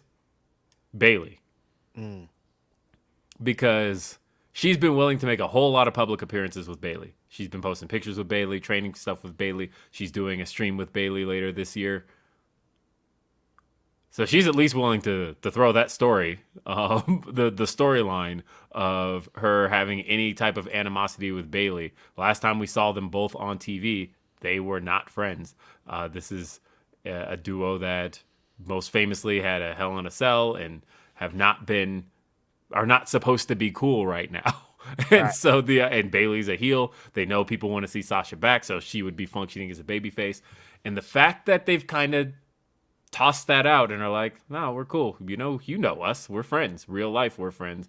Tells me that behind, or at least, like I said, there's, because to me, the story going into Survivor Series, if you were going to bring her into Survivor Series, would have been having her on Team Bianca, like as a reluctant person, but ultimately Bayley's the true enemy because Bayley is who she is because of all of this. And that didn't happen, right? And it was like, well, maybe, they're waiting and all that. And then she turns around just to make sure, shows up at the very arena, at the Boston TD Garden 4 days later at a Celtics game, like, nah, I'm in town. I'm in Boston. Yeah. I'm at this arena. And the only place that has the ability to bring her back at any time would be World Wrestling Entertainment. If she wanted to return to World Wrestling Entertainment right now, today, they could bring her back right now. No problem. Yeah. There'd be no restrictions on waiting. Yeah. But she told people, Conan reported on K100, she told people that she's not wrestling till January. Why is that? That's I don't know. the mystery. In August, I kept saying 100% sure she was going back. And I have reasons to think that, things that I heard, and just everything around it. The fact that, Trips was getting all of his people back at that time. If it was just Vince negotiating, I was like, no way. Sasha's gone. But once it was Trips back in charge, and Trips was getting all his people back in charge, and Sasha is kind of a Trips acquisition. So I expected him to make this happen. I thought that because he's made all the other ones happen, he's gonna get her to sign on the dotted line, and her and Naomi will be back. And so when it didn't happen at SummerSlam, and I heard there were plans at SummerSlam that fell through, I was like, all right, well, I still think she's coming back. And so my date was Survivor Series. I was like, they'll have this knocked out by Survivor Series. Didn't happen at Survivor Series. I was like, that's when it dropped to about 80%. I was like, okay. Then, I saw something before that report came out, and I was like, that's interesting. And then that report came out, I was like, you're about 40%, man. Now, I don't think that she's going back. And that's not to say that I don't think she's ever going back to WWE. I just don't think she's going back now. I think that she is going to go and do whatever she wants. And I think that has shown in everything else she's been doing outside of wrestling. Like, this is a company that tried to damage her image outside of them. And she spent the summer all the way into the winter rebuilding her image, going and doing all of this stuff, like going to Hollywood events and doing all these photo shoots and, making all these appearances. And now all those people that are like, she's not wrestling. No, went to Mexico for a month, has been training since she got back. No, I think all of that stuff was to say, let me take a break. Let me show y'all I am her. And let me also go get back in the gym because I'm going to show y'all I'm really her next year. Like, stop playing with me. The one thing I want to just kind of throw back at people, because we were saying it at the time. Let me scoop my chair in for this one. Let me bring one of the arms of my chair up so I can get even closer. All right. So, a lot of people were saying, Sasha don't need wrestling. She's bigger than pro wrestling. She's going to move on. She's going to do Hollywood, blah, blah, blah. And I thought, do y'all know this woman at all? Like, she lives and breathes this. Like, this is Sasha Banks. This is what she does. This is a lifelong dream of hers. I think, if anything, talking about, like, when you think about her on the Stone Cold podcast last year and some of the ambition she has, if anything, I feel like getting to do what she does best in the ring and having a little bit more control over that and being, having it essentially be her destiny and all of that, I feel like that seems more up her alley to be like, I'm in charge now. I'm in charge of everything Mercedes. Right. And it works out for her because she already has all the WWE accolades. So it's not going to be looming in the back of her brain like, I still want to do this. I did this. I main evented WrestleMania. Hella time women's champion. I've been in Hell in the Cell. I've been in all the big matches. Like, I have done everything I needed to do there. Man, Iron Woman in the Royal Rumble, all of the accolades she's had, like possibly the most influential women's match of the past decade. Right. No, I mean, she's done everything there is to do there, and except win the Rumble. Except the Rumble, yeah. Yeah, but I mean, she said in that same interview with Stone Cold that my dream was to wrestle in Japan before they called, and so I don't know. As soon as I saw that Wrestle Kingdom thing, I was like, nah, she's probably gone. She's out. Mm-hmm. I mean, this is going to be a really interesting Wrestle Kingdom this year because this Wrestle Kingdom is confirmed to have AEW talent in. We've got Kenny Omega on the show. And now that we have night 2 announced, and because I know people were worried about night 1 because night 1 is the same night as Dynamite in Seattle. You're not doing Dynamite in Seattle without Bryan. He's literally the main person on the poster. Mm-hmm. You can't. But Bryan has talked about wanting to work Wrestle Kingdom, wanting to work the Dome. So Bryan's probably at night 2, which is great because we got to get. Well, we got to get the Dome. Is it? I don't think it's in the Dome. Night 2's not in the Dome. But at the same time, you still want to have Bryan working night 2 and just working in Japan. We still are owed a match with Zack Sabre Jr. And this is all just crazy. Just the fact that she put that graphic of her wrestling Kairi up on her Instagram, and then Kairi reshared it, and none of us were like, that's probably just a dream match. Right. She could possibly come out and challenge her at Wrestle Kingdom. Like, that's enormous, man. That's crazy. That's crazy. I don't know how we got here. Man, this is going to be such a dope time. And because the thing is, we already have confirmed AEW talent, but we have WWE talent technically confirmed. Now, granted, it's a situation where the WWE talent still holds gold. Machine gun. but at the same time, WWE could have just said, well, I don't give a fuck about any of that. Like, Vince would have just been like, I don't care. You're not working New Japan Pro Wrestling. Shinsuke's working Noah, so yeah, we're in different times. I know, we are definitely in different times. But it's a Noah that has a working relationship with AEW. To the point of where, as was talked about before the Shinsuke thing was approved, they went and asked Tony if this was okay. Like, and Tony was like, yeah, it's fine. I don't care. But just to make sure they didn't piss off their other partner. Yeah. The wrestling world is very, very, very, very different than it was before. I would not be surprised if Machine Gun does not lose on the last night of World Tag League, because people are like, he's gonna lose. I would not be surprised if he doesn't. And part of me would think that's very crazy. Carl Anderson strutting down to the ring with that belt with AJ Styles behind him. That would be nuts. Could you imagine? And I do think it's possible. I have people that are like, no, it's not going to happen. I do think it's very possible. And that is actually my bold prediction for next year. I do think that he will wrestle at Wrestle Kingdom. I could be wrong, but I do think it's going to happen. You think Carl Anderson's wrestling at Wrestle Kingdom, and you think he will have AJ Styles with him? I think it's possible. Just something about that video when he was talking about, man, you got to talk to my booker, and it cut to Gallows, and then he was like, I don't know, you think that's okay? And then it cut to AJ sitting next to him. I was like, interesting. A very different time. This is all about to be.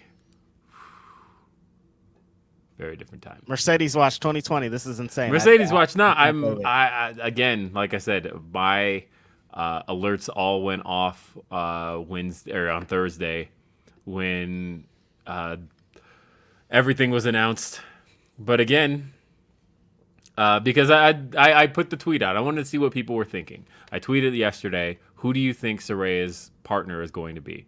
Now, they could very well just like announce this Wednesday, it's Thunder Rosa, and then we're good. Right. But again, thinking logically, you would not announce Thunder Rosa's return without knowing she's already clear, right? No. You don't announce like, oh, she's going to be clear, so we'll announce that return. And if you know Thunder Rosa is already clear, they're in San Antonio in 2 weeks. That's the time to bring Thunder Rosa back. And so right off the bat, I'm like, okay, it doesn't make sense for it to be Thunder Rosa. Then I'm seeing people going, nah, it's just Toni Storm. Again, that's a match you could book on a week's advance. Right. Because those are all people that are currently on screen. But why a month out, knowing that January is already this date that wrestling fans have been talking about this whole time, knowing that this is the biggest venue you're going to be running in 2022 or 2023. That was already one of the biggest audiences they drew this year. It's LA. I don't know. It doesn't feel much. I mean, that feels like something you'd have to do something big for. And there's no other bigger woman that is a free If we're agent. going, if we head into this show and it's still a mystery, there's no question. I would have no question of who it is. But again, like I said with WWE, I said the same thing with Survivor Series, right? Where, there were the two mystery partners for Bianca's team. And I was like, if they go into Survivor Series without plugging those holes, the fans are going to fully expect Sasha Banks and Naomi. WWE played it smart. They plugged the holes going into the show. Where, like, on the Go Home show, they're like, it's Becky Lynch. Therefore, there is no reason to expect Sasha. Yeah. I was very hesitant to say this when she trademarked the names because there's no other reason for you to trademark names other than you're moving on.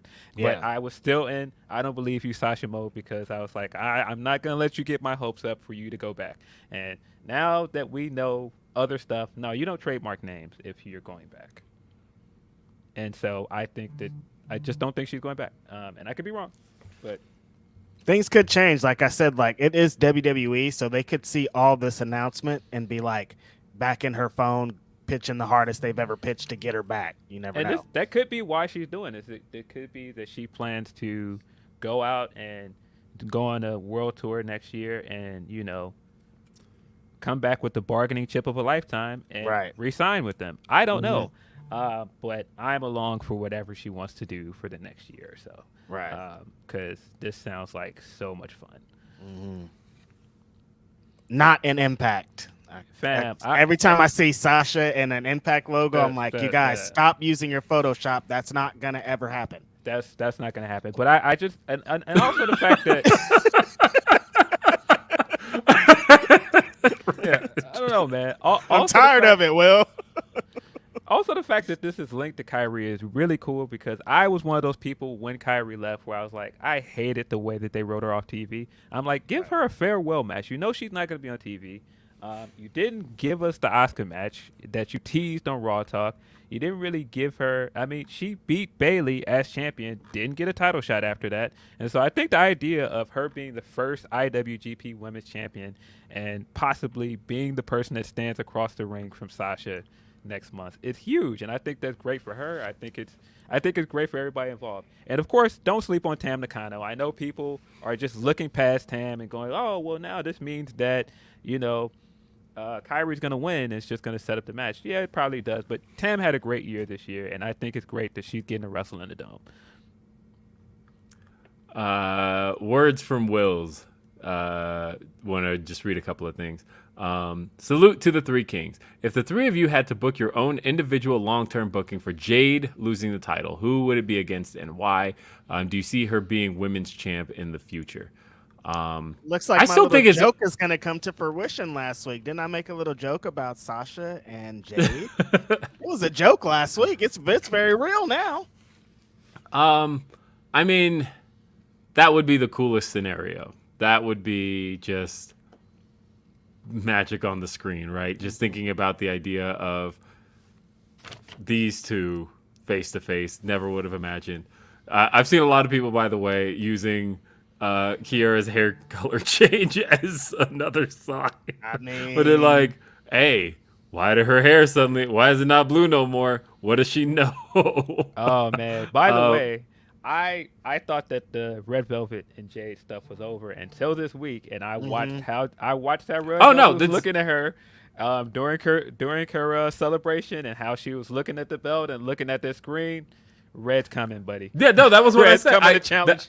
That was what I said. I felt like the story was because I was listening to people go, well, why is she being mean to the baddies? And I'm like, do you not see that the baddies are starting to look at that title like, hey, Jade, you're getting a little bold, and I see a championship in my future. And the way, Red Velvet was eyeing the championship after the match was over, she looked at the belt. She kind of gave Jade a look like, keep talking. Everything about it, the way that, when she first got on screen and raised the belt, that Red walked across her and Jade looked at her, and it was just like, oh, yeah, that match is coming. And they have great chemistry together, so I think that's going to be a good feud for Jade, but I don't think Red is going to beat her. I think that there was a time where that could have been the payoff, but I think it's a little too late for that. And not to say I would be mad at it, but I think that now that you've built up the streak so much, it has to be somebody big. And so I feel like if it isn't going to be Willow and you have the chance to have Mercedes on your television, I think it has to be her. Eloquent says, Hit Row might need to turn heel. Hit Row's got to do something different. Yeah. I thought at least they looked good this week and they at least got to stand tall this week because they've been getting beat up a lot. But, boy, I just don't like the way that WWE presents tag team wrestling. I think it's becoming a problem, and that kind of goes into my issue with the Usos being number one. Is that I just feel like that's why I take it up with Reg. He made the whole list. He is Mr. PWI. From 1 to 100, all the tag teams. Yeah, I just don't like the way they present tag team wrestling because it just there are no real stories between the tag teams. There are no feuds with the tag teams. Like it's just like, all right, it's essentially just what Roman is doing. The Usos are at the top of the division. Nobody's presented as their equals, and they just set up random matches for them where they are thrown together teams, and they beat those teams, and they go, oh, we're dominant. And the only real feud that they've had this year was the Street Profits. I don't know of any other consistent feuds they've been in this year. I mean, you can say that the New Day was the continuation of their long-term feud, but other than that, they haven't really had a storyline or feud with any other tag team in that company, and that's not their fault. That is the way that WWE presents tag team wrestling, and I just don't enjoy it. Right. Yeah, I was still okay with them being number one just because they're part of the number one act in all of professional wrestling. There's nothing bigger in professional wrestling right now than the Ones, the Bloodline. There just isn't. I watch the reactions they get. I have watched how into them people are, and I realize that this is it. This is the biggest thing in professional wrestling and the biggest in a long time. And just being a part of that and being both sets of tag team champions, that's an easy case for number one. I do agree with you that they haven't necessarily had a real big tag team program outside of the Street Profits this year. I even mentioned on Twitter, and I asked somebody who was kind of arguing about it a little bit, and I had said, do you remember who they faced at WrestleMania this year? And the answer, by the way, for those who don't remember, is Shinsuke Nakamura and Rick Boogs. Right. No, you don't remember who they faced at WrestleMania. That was a WrestleMania match, guys. that was yes. You do not remember who the Usos faced at WrestleMania. Yeah, and look, man, the Usos are great. I think what they're doing is historic. I mean, just this week alone, they're the first tag team to defend titles on both Raw and SmackDown in the same week. They're also, I believe, the first WWE team to land at number one on the PWI Tag 100. Granted, this is only the third list. It's still it's funny. The thing I tweeted was that, look, your flavor has been recognized if you're a fan of tag team wrestling because the three top teams of that PWI list, which, by the way, last year's list had a Righteous Reg story on the cover, his Big E story. I still have that magazine sitting on my nightstand. Yeah, but the three teams who have topped the list have been FTR, the Young Bucks, the Usos. If you like tag team wrestling, your flavor of tag team wrestling has likely been recognized. And because you may be into you may be into FTR style. I know a lot of people who are. You may be into the Young Bucks style. I know a lot of people who are. That guy. And or you may be into what the Young Bucks Usos were bring to the table. surprisingly not in the top 5. And there's another team that's really into what the Young Bucks do. The ones that were on the cover of the list this year. That's the reason that they're on the cover of this list this year, because they stole all of their shtick, and I'm gonna go for it forever. That's Look, man, I'm not it's gonna Roman look, residuals. They're on look, the cover first because off, they're Roman cousins. I'm not gonna say all that, all right, Reg? Because first off, I'd imagine the Usos were probably more so watching the Young Bucks versus the Briscoes, and we're like, hey, just give us all of that. But right. no, I love the Usos. I really do. But they really are what would happen if like you had the Young Bucks versus the Briscoes, which has happened over 50 times, by the way. And somehow an explosion happened and it merged them all into 2 people, and then all of a sudden the Usos came out. Because like honestly, I've always liked the Usos. I'd like the Usos from the time they stepped into WWE, although I thought Bret Hart's introduction of them, where he was like, "Those are the Oozles," and I'm like, I don't think that was like I don't think that was their name, Bret. But thank you. Those are the Oozles. When they came in with Tamina, they didn't really have like much of a style to them. There wasn't much of a flavor to them. But when WWE decided to kind of adopt that Motor City Machine Gun New Japan style tag team match around 2015, when they decided, okay, this is our approach to tag team wrestling. Like, we're done with Road Warrior style wrestling. We're going with this shit. You're gonna get what Regal's been watching when he's been scouting. Yeah, like you're gonna see PWG style tag team matches on WWE television. That was where the game changed. That's where people started noticing the Usos. That's where the New Day went on their big run.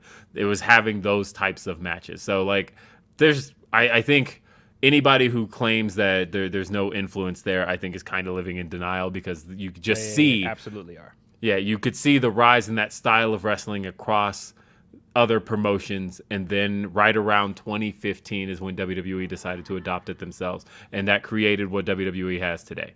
Yeah. And I'm totally just trolling about the Usos. They're a great tag team. Like they got there for a reason, and a lot of their shtick, a lot of the Young Bucks shtick is their dad's shtick. So like super kicks, their dad was doing super kicks fucking 30 years ago. So I'm just trolling. I want to bring it back around really quick with the magazine, because I have a great interview or a great article on Leo Rush, the return of Leo Rush in the tag team 100.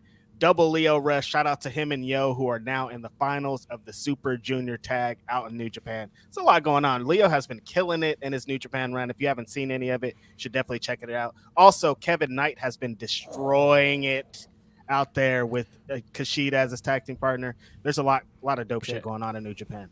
Kevin Knight is looking fire, man. That drop kick is top tier, bro. Insane. Let's get back to some super chats. Evil Diva 1978 says Raw Live versus AEW Live. AEW better fan experience. Far and away. I'd say that, and I've been to a lot of shows. I've been to over 50 WWE shows in my time. I've probably been to about like 14, 15 AEW shows. I'll say between the two of them, it's a very, very different approach to the show. Right. WWE has a lot of downtime, which I will say, if you're into standing in lines for merch or have to pee a lot, that's actually like a very good thing for you. Like if you're somebody who has to get up and go do shit, like between matches, like there's a lot of downtime when you're I remember being like kind of frustrated at the last Raw. This being a pitch for a wrestling show is crazy. If you like to not watch wrestling, come to the show. No, like I was at, like the last Raw I was at, right? Like the thing I talked about where somebody has an entrance and then they go to break. From the live fan perspective, you're just sitting there while this person stands in the ring. And so, it is one of those things where if you're somebody who gets up a lot and like has to go to the bathroom, do all of that shit, it's actually a show that is a little more respectful of your time, because AEW shows are very much just like go, go, go, go, go. It's like thing. And if you're the type that has to get up, you're going to miss something because that's just... all you people were mad that Paul White was on All Out 2021. That's why it was there. Give you some rest. Give you a break. You would have thought the show was over the way people got, the amount of people who got up for Paul White versus QT Marshall. you would have thought the show ended. I took a video of people, of how many people were hitting the exits, hitting the bathrooms during that match. And it was, see, I chose during Judas. I was like, you know what? I'm going to avoid some lines. I'm going to go get my CM Punk ice cream bar. As soon as Judas hit, I'm like, look, all these people, they're going to want to stand around and sing it. Head to the bathroom, and I did. Out of there, buddy. But that's where I bumped it. That's where I bumped into Phil. So he had to in say the lobby, buddy. Perfect. Thank you, Chris Jericho, for bringing us together. We appreciate you, bro. I bumped into Phil in the lobby. And Grapsody started. Thank you, Chris. Oh boy, was in the lobby, buddy. So like, because sometimes you have to play it strategically of like all right, I'm not trying to stand in a long ass line for the bathroom, but I know I have to go. So I'm not gonna go when you all go. I'm gonna do something else. So Judas is an excellent time because you know all the people are gonna want to stand around. And look, obviously, as I said, I have been to like probably like 16 AEW shows, I think, at this point. I've seen and been a part of Judas being performed at least 12 of those shows. So at this point, I know the experience. I know Judas in my mind. I know it. It was cool. The first time I got to be a part of it, it was like, wow, everybody just singing the same song. This is dope. And it's obviously it's a traveling show. So if you've never gotten to be a part of it, you've never gotten to see it, it is a cool thing to see a wrestling theme song being sung word for word. There's still nothing like that in history. But once it's happened, I can be without it. Definitely. I've seen it multiple times this year. Right. So anyway, as far as the better live experience, it just depends on what you're out there for. Again, there has been something to WWE shows lately where crowds kind of sitting on their hands. Raw this past Monday, I thought the main event was a lot better than the crowd was giving to it, where the match started out with, and I'm talking about the triple threat between Nikki Cross, Alexa Bliss, and Becky Lynch. And I thought the crowd, the match started with Nikki Cross kind of going nuts at the top of the match and then getting tossed out of the ring. Zero reaction for any of that. And then there's a standoff between Becky Lynch and Alexa Bliss. And I'm thinking, I know pro wrestling. I know what they're looking for, but they're not necessarily getting it. But they're looking for that ovation, everybody ready for these two strong baby faces to go at it. There's like a light Becky chant when it happens. And then they go for these exchanges, and there's multiple 1-2, kick out, 1-2, kick out, all of that. And anywhere else this match is taking place, you'd be hearing 1, 2, 2, sweet sometimes. You'd be hearing that a lot throughout these exchanges. Nothing from that crowd. And I just thought, damn, I want to see all of this action I'm seeing with a stronger audience. And I'm starting to wonder where that audience is because there are certain cities where you're not going to get that from WWE audiences. It's like, remember, they go to Corpus Christi, Corpus Christi's fucking dead. Right. But like AEW hasn't even been back to Corpus Christi. They did it the one time and we're like, okay, we know. And they gotta play some Selena at the beginning of the show or something. That's what was interesting to me about the AEW show this week, because last time WWE was in Texas, it was dead, and I was like, maybe Texas was burnt out on this, but the crowd was super hot on Dynamite. Austin's usually hot. Austin has been the biggest surprise crowd for me from AEW, because AEW's had some dead ones too. But I will say the crowds that they can count on the most are ones like Chicago. They can count on Chicago. WWE can count on Chicago too. They got Allstate Arena coming this Friday. I think they're going to be a hot building. WWE. Are you going to go? It's the return of Roman. I will not be there. Roman's coming back. They're teasing the Sammy turn. They are teasing. They are teasing the. They are teasing the maid guy scene from Goodfellas, and you should go. Sorry. You have an in. Maybe I don't know about all that. Yeah, man. Look, I if you made one phone call right now, you'd be get that buzz at that show. I don't know what you're talking about. Industry will. Look, yeah, I think it's two things that are happening here, though. I think that I think part of it is that Triple H has had to, reinvent the wheel with a lot of his wrestlers, and a lot of his people have lost a lot of their mystique, and Alexa's definitely one of them. I think that calling back to the Alexa and Becky feud a few years ago would have hit harder because, people took Alexa seriously.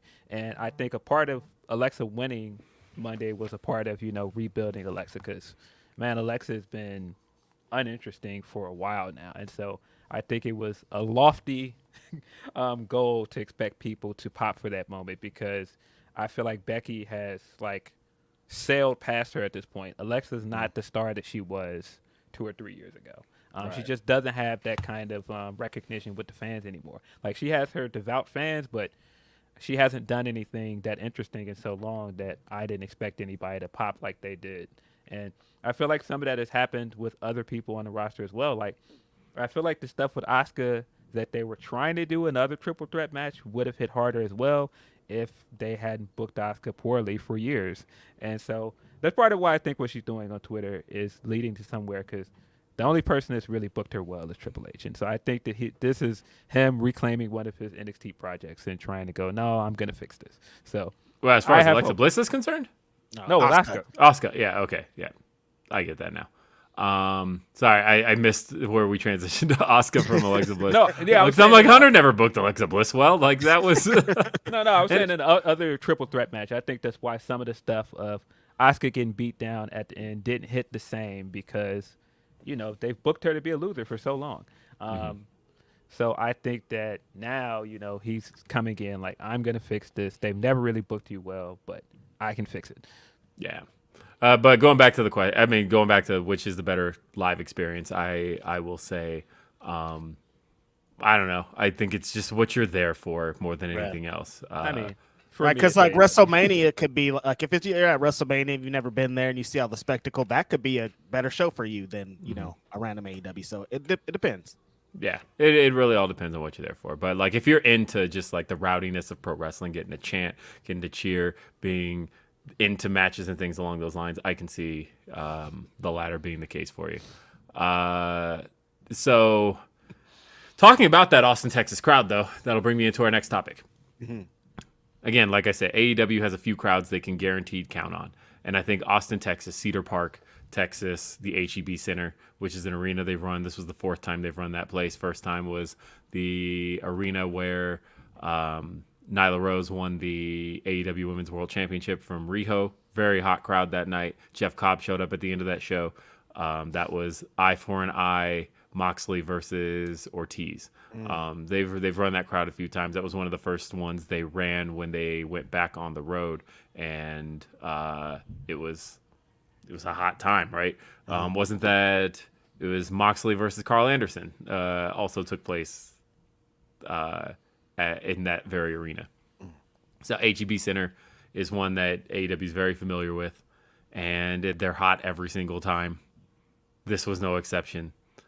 A big part of them being hot every single time is Ricky Starks. Yep.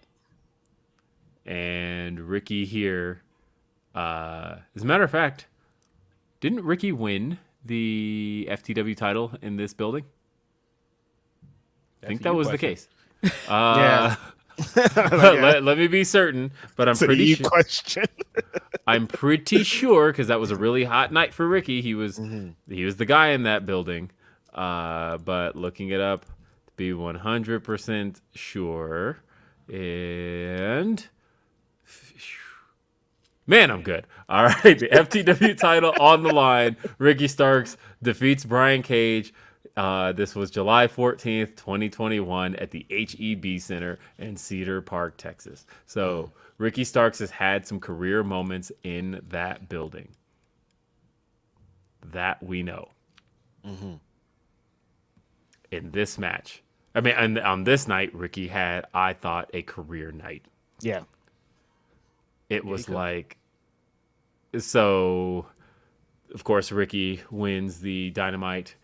Was it still Dynamite Dozen? Were there 12 people in this? But either way, it was the Dynamite Dozen Battle Royal. I think there was. And through some shenanigans with Matt Hardy and the Firm, Ethan Page is eliminated by Ricky Starks before Ricky Starks can even celebrate. And the crowd was hot for Ricky through all of that. But before he can even celebrate, out comes MJF. MJF was fine here. No real complaints. But I thought it was mostly a lot of the same shtick and some low-hanging fruit. And that's exactly what Ricky called out. And I thought Ricky had his career promo. What did you guys think? I mean, I thought MJF's promo was really good. I thought that it is what you'd expect from MJF, but he's so good because he always leaves enough room for the babyface to come in. He's a very good heel because he's smart enough to not bury someone enough where they can't come back from it. Yeah. And so I think, as much as we want to give Ricky his credit and deserved credit for a great promo, is that, part of this is having a great dance partner in MJF. Yes. And again, like when I say low-hanging fruit, what I mean is like the pebble is like an easy shot. Rock. Yeah, that's it. I mean, we've heard that a million times. The Rudy Poo line was hilarious. Come on now. That was hilarious. MJF definitely came back and smoked this promo after a really good win too in the Battle Royal, and man, sealed it with a fantastic spear afterwards. Literally speared this guy out of his shoes. I thought this promo was amazing, and the only thing that I kind of don't like is that we're doing a winner take all match now, because now it tells me that he's absolutely losing. And I mean, I knew he was going to lose the title match anyway, but I thought at least he was going to win the Dynamite Diamond Ring, but now it feels like he's going to lose both. I think what I got out of this and why I liked it so much is that I felt like this does not need to be the end. And I like that. I feel like everybody needs their career counterpart. Yeah. MJF's career rivals right now have been Cody and Punk. But the thing about those two is that as far as Cody and Punk are concerned, they're considered above MJF. They're considered guys that he was kind of, rising to fight, but they're not necessarily his counterparts. Hangman has been more of a counterpart to MJF, but we didn't get to revisit that a whole lot. And I feel like they're still holding off for like a big time to revisit that one. But all of a sudden now, here on the microphone, the way that these two hung with each other, I now fully believe that Ricky Starks could be the career counterpart to MJF. That you can revisit this many times down the line if you want to. And I think they can come off like career rivals. In the same way, on Day After Dynamite this week, I compared it to Rock and Triple H, and how I don't care how far Hunter gets from The Rock. That is his career rival. That is his career counterpart. Those two are joined at the hip, whether it was 98 as DX versus The Nation, whether it was both of them rising through 99, whether it was 2000 with the two of them being the top guys, whether you go back to 96 and the two of them being just really undercard guys, intercontinental title stuff. Like, at the end of the day, all along the line, it was Rock and Triple H on that same path. You could even sense some like real life jealousy. I mean, and Young Rock, he says, he makes it like from the immediate meeting that they had beef or some kind of like professional wanting to come over above each other, and you can feel it. It's a known story that his guy HBK was doing some funny business.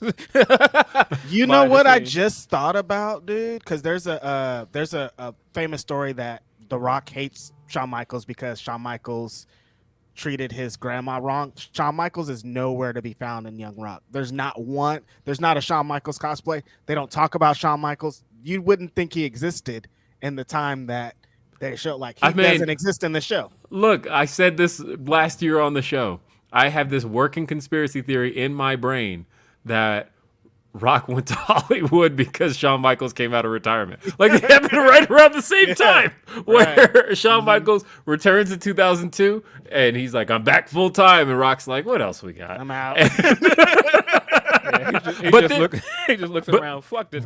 And like, I used to think that the whole time, right? I'm like, I wonder what's up with this. And my theory was confirmed in my brain. Conspiracy theory confirmed in my brain. When Shawn retired in 2010, Rock returns in 2011. Like, Damn. like all of a sudden, 2010, Shawn is like, I'm done.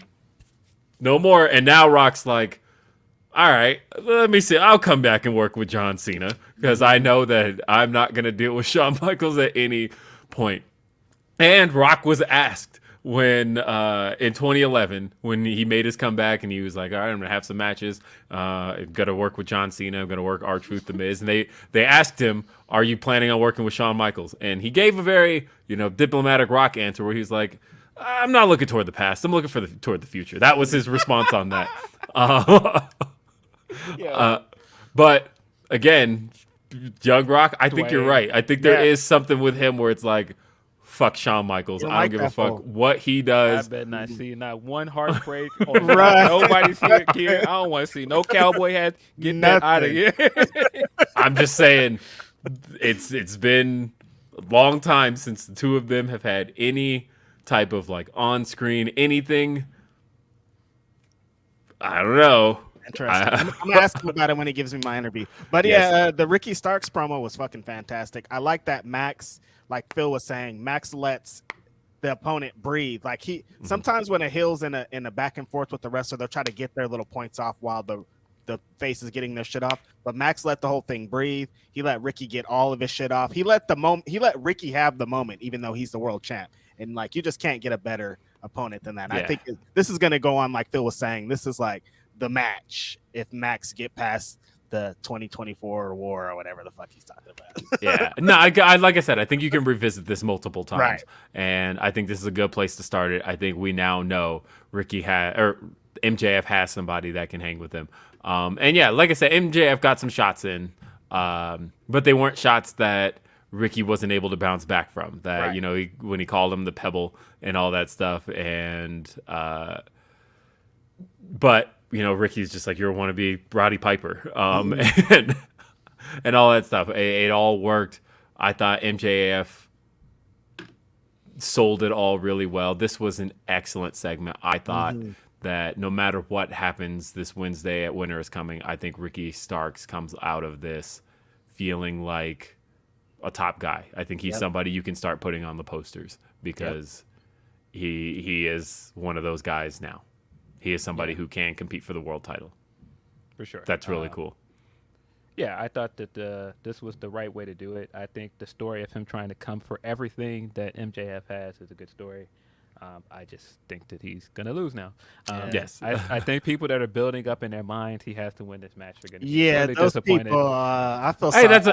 You know what, though? That's okay. I want people to build themselves up for that kind of stuff for these matches because that's the atmosphere I want for these types of matches. Then they get so upset when he loses and you're like, but you knew already. Why are you But you know what? Good. MJF's a heel. Like, he should be getting those types of reactions. This is actually what you want for this type of match. You want to look at these matches and go, babyface is somebody I want to see win, I think is going to win, and you want to see the crowd feel that. I want to see the crowd behind Ricky Starks in this match. I want them to feel like Ricky can win and should win. Yes. And regardless of the outcome, that's what I want to see. Because he should win. Like, he should be able to win, Like, if he won, it wouldn't be like, oh, shit, this is the craziest thing that ever happened. It'd be like, that's great. He earned it. So, yeah. And there were some other things on Dynamite. Like, I thought that Darby and Joe, I think that was the best Joe match in the long time. Garrett Kidney said that it's been like a decade since he's seen Joe feel like Joe again. Right. And I said he felt like Joe when he was doing the Brock Lesnar feud. I thought that was the most Samoa Joe we got in WWE, but beyond that, there's nothing. Yeah, I mean, he's had flashes this year. I thought the Suzuki match was very good. I thought he's had other. I was there for that one. I thought he's had other good showings, but no, this was very good, and that's because, man, Darby's very good, man. Darby bumped like a champ for him. Darby, he knows how to make it look. He does incredible, and but I think it was making Joe look like Brock Lesnar. I felt like it was making Joe look very, it reminded me a lot of the Brock matches where like Brock versus Mysterio or Brock versus AJ Styles, matches along those lines where Brock is throwing him around, but then all of a sudden the smaller guy makes a comeback, and really, I even love the finish. Darby hitting that coffin drop onto Joe into the Coquina clutch. Excellent finish. Fire. Darby always has some of the most believable comeback spots. He always makes you believe for that one brief second until he just gets clocked by something that's like, oh yeah, well, it's over. Sorry. Yeah, that was another one I came out of like, give me more. I said on Day After Dynamite, I feel a little bad that when Wardlow came out, I'm like, no, I want more Joe and Darby. I'm actually kind of over Joe and Wardlow, and they haven't even had a match yet. Same thing that Phil said. That's funny, right? Then you just say, "Are we ready to have the discussion?" Because I think Joe has been a better TNT champion than Wardlow. Yeah, I think yes, definitely. Yeah, and that's not a knock to Wardlow. I just think that Wardlow wasn't booked very well as champion. I was talking to Louis Dangor the other day, and I was giving him shit about his tweet from back. Louis Dangor, why would you give him shit? I was giving him shit the other day because I was like, hey, remember when you, after that match with Darby, I was like, remember when you tweeted that Joe probably wants to go back and that Joe is better off one of his all-time worst tweets. Louis was bugging that day, man. Deep cap. It's like, remember that? Tweets. You remember when you said that? Because I remember. Pepperidge Farm remembers. Yep. Straight up. Yeah, so... I don't know, guys. I think maybe he's wishing he's back in WWE. I don't. Shout out to Louis, man. Yeah, not like that. I like Louis, but I like giving him shit too. You just know that that when I give Louis shit on Twitter, this is more of like a big bro kind of thing, right? Because I know because I say that because when I do it. I notice people kind of jump in and are like, "Yeah, fuck Louis," and I'm like, "Whoa, I'm not going there." I'm like, chill out, guys. I've seen people do that, and I'm like, no, I actually like Louis. Like, I don't agree with stuff he says, but I don't dislike Louis. Yeah, I don't agree with much of what he says, but I like him, and I'm definitely giving him shit here. This isn't a case of like me not liking the person. You know when I don't like somebody, because it's rare. Oh, man, it was so funny. The day of this tweet you're talking about, and I was like, Louis, what are you talking about? And I had that exchange with people, and people were like, why are you going in on Louis? And I'm like, I'm not going in. We're just talking. It's okay. Like, we're not arguing. Like, I don't dislike this guy. Calm down. Yeah. Like, it's either way. Like I said, I was giving him shit, though, about the Joe tweet because, again, I still feel like that was one of my favorite Joe performances, and I now feel like he may have a new counterpart and like somebody he can get a series of great matches out of in Darby Allin. And that's not even when that match was announced, I was like, that's a cool little TNT title defense. Not one that I was even considering was going to matter in the long run. But now I'm like, I need to see more of that match. I need to see more Joe and Darby, and let's fucking go. Hell yeah. Darby was a great TNT champion. I think some people forget that. He was a great champion. He was the longest reigning still to this day. You can say, well, Cody and Sammy have the most, they're tied for most reigns, but Darby still has the longest reign as champ, and he went hard with it. He defended it against a lot of people. Like the Jungle Boy match is one that I always look back on very fondly. He was legitimately main eventing. He was legitimately a draw as champion as well. He was great.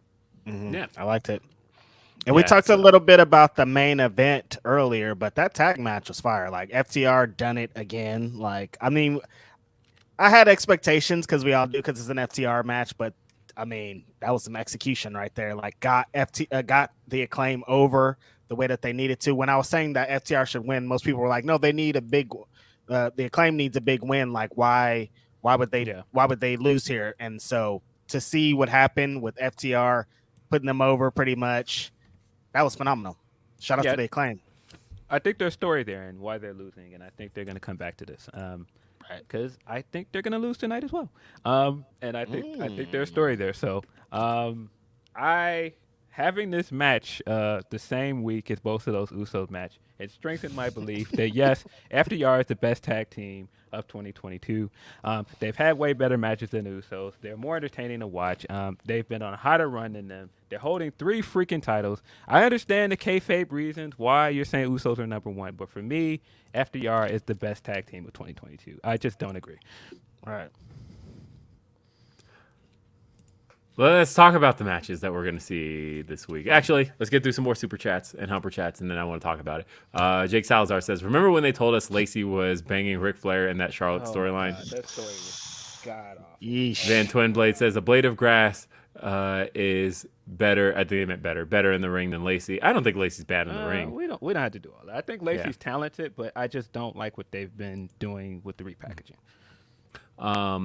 Leonard Aarons 3 says, name the last really good, really emotional main event we had for Mania.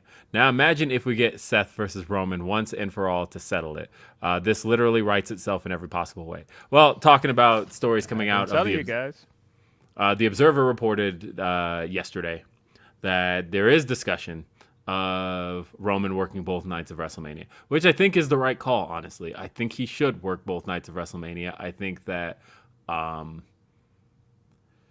if The Rock is coming in, I do not want that to be the only thing Roman does, simply because you're, again, ignoring the roster that's been around all this time, and you're essentially giving them nothing to do with the world champion and the world championship. I've seen people go, well, how do you do that? How do you run 2 storylines? Easy. He holds 2 championships. There's 2 shows. Right. You don't have to have Rock. Rock's not going to be there every week or 2 times a week, especially that. You could have one take place on Raw, one take place on SmackDown. And again, I tweeted yesterday, make it be Roman's downfall. Roman is egotistical enough at this stage to feel like both nights of WrestleMania are mine, and make that his downfall, that Roman has gotten so cocky, so of the belief that everything is about him, that in his arrogance of taking on 2 WrestleMania matches, it ends up costing him his championships. So you think he's going to put on the title match for the WWE Championship on night 1, and night 2 will be the Universal title match? That's a way you could do it. Vice versa? Either that you could do it that way. There's lots of ways you can do it, but of course, the talk of him working both, I think, is the right call. I think that you don't have. I got some pushback on my tweet when I said that, because I saw on some Twitter? people. I'm shocked. I got some pushback from some people who are like, well, you're costing the women's division a match by having Roman work both. And I'm like, first off, I didn't say this. This is the Observer reporting this. I'm just giving an idea did the of women how you main could do event it this year? That's what I said. I was like, this isn't the first time. This is literally the 4th 2-night WrestleMania coming up here, and the women have main evented one of those. Right. Of what'll have been so far of the 6 we've seen, they've had 1. So I don't know where this is coming from. I mean, if you've got Austin, Cena, and possibly Rock in this event, no, they're not main eventing. I hate to break it to people, but no, they're not. And that's coming from me that would love to see the women main event again. But with that kind of stacked roster on this card, they're probably not going to main event. And that's all I was trying to say there, was that, because I said, what have you seen proposed that would give you any indicators that that's even in a discussion? Because look, I think it's going to be an excellent match. They already had an excellent match on Raw with the non-finish, Bianca versus Charlotte. If that's the WrestleMania match, I think that match is going to burn it down. I think that match is going to be phenomenal. I think it's going to be probably one of the best matches of Bianca's career, and probably of Charlotte's. I don't think it's going to main event. I don't think that match closes. I don't think either. I think the time to main event with Ronda and Becky passed. I think that was Ronda and Becky could have main evented 2019. It's not main event today. And so that's my feel on both of those 2 matches. I think that it's not to say that the women can't main event. I'm saying that when talking just about star power, Caden said, someone said Rock and Roman should open night 1. Fam, you're not bringing Rock Come back on. to open WrestleMania. No, nuts. you are not. That's nutty. Come on, man. That is wild.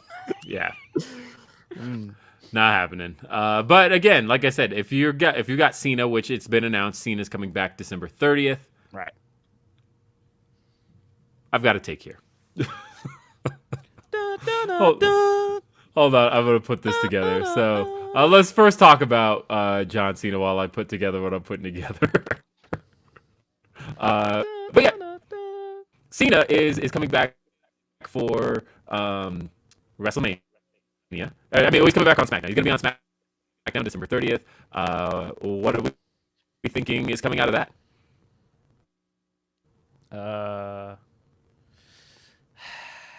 The only possible place I think this is going at this point is probably the Austin Theory match. I can't think of who else his opponent is. If it's not going to be good Austin, I don't know, man. Good Austin. Okay. And I'm only saying that because I'm like, look, I think Austin Theory's been doing pretty good, especially just in this Theory's ring. been great. I just took the chance to make a dumb joke because this could be possibly setting up him entering the Royal Rumble, which I could think of. Because why would they bring him in December to build? Like, what are they bringing him in at the end of the year for? Just to pop a rating? Like, I don't really understand the placement. So this could be him potentially declaring for the Royal Rumble. Yeah, I mean, it always makes sense, but I just like the timing. Like, how often is he going to be here before WrestleMania? I guess is my real question. But I would think it's leading to him and Austin Theory, though, for sure. It makes sense for him to pop up at the end of the year because they don't have a pay-per-view at the end of the year. So they've got to do something big. That's true. To kind of gather interest. So bringing Cena in makes sense. Mm-hmm. And I'm assuming they still don't have a lock on The Rock yet. And so I wouldn't think so. If you don't have a lock on The Rock right now, you need to like start putting out some rumor killers now. Like that's the reason that I think there's smoke to the fire of Sasha, right? Because I'm like, if anybody would kill that rumor ASAP, because there's nobody more online in pro wrestling than Tony Khan. If anybody would kill that rumor ASAP, it would be Tony, unless he wants us talking right now. Yeah, I agree. Yeah, I think Triple H, if he knew he had her coming back, he probably would try to kill it too. Totally. But I also think she would be back by now if he was going to bring her back. Right. There's that too. So yeah, I don't know what they're doing with Cena. I am interested to see where it goes. I don't know. I feel like they've got to figure something out with their main event scene soon because we're getting closer to Royal Rumble, and I don't know who's going to win this thing if they have not decided what is their plan for both of these belts. So you guys just decided, right? Cody. Is it? I don't know. So you remember when Cena came back earlier this year for his 20th anniversary celebration? You guys remember that? I do. I came out of that with just one feeling. And I'm sorry. Look, love John Cena. Been a fan of John Cena a long time. I literally own the spinner belt because John Cena. He was very nice to me at the 2005 All-Star Game in Denver, Colorado. He's very nice to most people. Mm-hmm. Yes. He's a diplomatic man. Love Cena. John Cena is 45 years old. And what I came out of his last Raw appearance with was he looks goofy as hell in WWE shop gear at 45. There's just something about him. Sure. That is fire, though. And I usually don't like his merch, but that's dope merch. Something right now just looks goofy as hell on John Cena wearing WWE shop gear. Right. He doesn't look the same. This is what I'm going to say. I think he's reached the point right now where this motherfucker needs to start making Raw appearances in a suit. Or like just some adult gear. Like nobody wants to see that. But look, man looked like Ernest out there. Look, he looks like fucking Ernest right now. I can't do this anymore.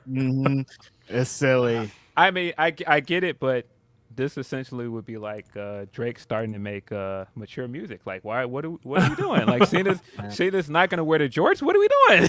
Right. Yeah, I guess so. What are we doing? Like wrestling it fine.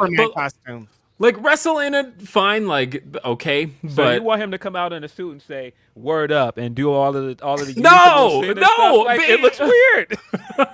Be John Cena. I think he just wants him to be this version of John Cena, the movie. I'm Cena. like, you look, want him to show up with the suit and get at the top of the ramp and do the salute and run down in a suit and like probably rip this suit apart into the ring? No. I'm just at a point where I'm like, I've seen Cena now so much doing commercials and all of this, and he's like dressed like an adult now, and I'm like, I'm with Will, yeah. yeah, like when I see him in Experian commercials and doing all this stuff, I'm like, it's like, you're not wearing that. You don't wear them shorts. You don't wear that shirt. Well, I know what Yeah. you're wearing. You're wearing a suit. He's got to change all of the entire presentation then, because I'm telling you, if trumpets jump off and this man walks out in a suit, I'm turning channel. What is this? Like, I don't want to see that. Okay. Jake Salazar asked the question, what's the upside for anybody feuding with Bray? We don't know yet because they haven't really given us what is the story with Bray yet. Like, I think it's too soon to just completely write him off. Let's see. Bob Iger. You're not Bob Iger. Gentlemen, with the Young Bucks being NBA fans, can y'all see the Elite book Death Triangle to blow a 3-1 lead in the series? I've had that thought, actually, that's people like just to have people bring signs that say Death Triangle blew a 3-1 lead. That's actually something I could very much see. I see it. Yeah, Definitely see it. Yeah, that BT segment this week was really fun. Oh yeah, the Daniel Garcia and Private Party, great stuff. Was that Daniel Garcia's BTE debut? No, I don't think No? it is. I think he's been on before. Okay, I just haven't seen him involved in much as far as BTE was concerned. So, yeah, especially now that like Sammy Guevara's vlog is done, Ethan Page's vlog is done, BTE has gone back to being like the place to appear if you're going to do vlog type content in AEW. Yeah, I think they need to slow down with some of the Ryan Nemeth stuff. Yeah, that's actually the stuff I like the least. That is my double tap my screen to advance 5 seconds. Sometimes it's funny, and sometimes I'm like, "What is this, man? Like, Right. come on." Zero Prime says, we get Shida versus Hater. Just please give time to cook. I think they'll get it. I don't think they book a match like that and not give them time. Yeah, that's right. one of those matches that's gonna be, high work rate. So there's no way they're gonna be a short match. Definitely. Ten Ruza says, the heartbreak when you missed my super chat last week. Damn. Excited for ROH and Mercedes and Trinity have me so intrigued. Can't wait for Wrestle Kingdom and the full. Yeah, super excited for Wrestle Kingdom this year. I usually am, and I've said before, I think January is usually the best month in wrestling because you get what is my favorite WWE pay-per-view in Royal Rumble. You get Wrestle Kingdom, and you get kind of the start of all the storylines for the year. January is always great for wrestling. Mm-hmm. Jake Salazar says, storyline of the year, Elias, Ezekiel, and Kevin Owens. Get out. Hey, look, I will say Ezekiel does have one nomination this year. You don't know what, but he does have one nomination this year. Let's see. There aren't any worse lists, so it's not that. Joel Wood says, Conan recently said that the reason she's not wrestling till next year is because of projects she had lined up. That's why she hasn't wrestled. I think that's partially true, but I also think that if it's related to WWE and why she hasn't wrestled, I think that, they would have done something with her by now if she was still on contract. And Joel Wood also followed up with, my thing is there's no precedent for this. If she was released or has a non-compete or whatever, WWE has literally no benefit in not letting that get out. Them not confirming it is stupid to me. Well, and I said this on Day After Dynamite, it's one little piece that has me wondering if this is why they've kept quiet. They have a show. The USA Network does, Barmageddon. And on that show, they have an episode coming up in which Sasha Banks will be on. They've been advertising that. That episode airs, I believe, January 2nd. And that's a show they advertised during Monday Night Raw. I can't help but wonder if it is one of those things where as long as they still have like that kind of content in the bank, no pun intended, I wonder if that's just stuff they're kind of holding her name to until it's passed. Yeah. Could be. That's just a theory of mine. I think the other reason is why they haven't not confirmed it is because they've been still trying to negotiate with her. I think all the way up till recently, it seems like a big change happened recently because I think that they were very much still trying to bring her back. I mean, Meltzer even reported that back a few months ago. I think that they were very much still in negotiations. I don't know what caused negotiations to break down, but it seems like something definitely happened. Leonard says there's a lot of folks that are ignoring. There's a lot that folks are ignoring in regards to Mercedes. She removed all WWE related stuff from her social media a few months back. She has a bunch of stuff that's not WWE related trademarked. Oh, and they muted her chance at Survivor Series. Yeah, I think that we've gotten far enough away from this that people still have lessened the blow of the fact that they got on TV Right. and said that she did not respect this company and tried to embarrass her. They put out whole press release about this. Right. No, they handled everything with this Sasha and Naomi thing very poorly. And that's why I didn't understand people that were like, oh, it's a work. They're just doing this on purpose. Like, no, they handled all of that really, really badly. And so if she is looking around like, nah, I'll come back, but on my terms. And if you don't want to meet my terms, then I'm outie. And Right. so she has plenty of reason to feel that way. Graham B says, watch Sasha do more for New Japan than Jericho did. Let's not go crazy. Let's calm down. Because Jericho going to New Japan did give us AEW. Yes. And so I do think her going to New Japan is going to be a huge deal for women's wrestling, and it is going to be a big shift. But I don't think we should be comparing it to other things just yet. No.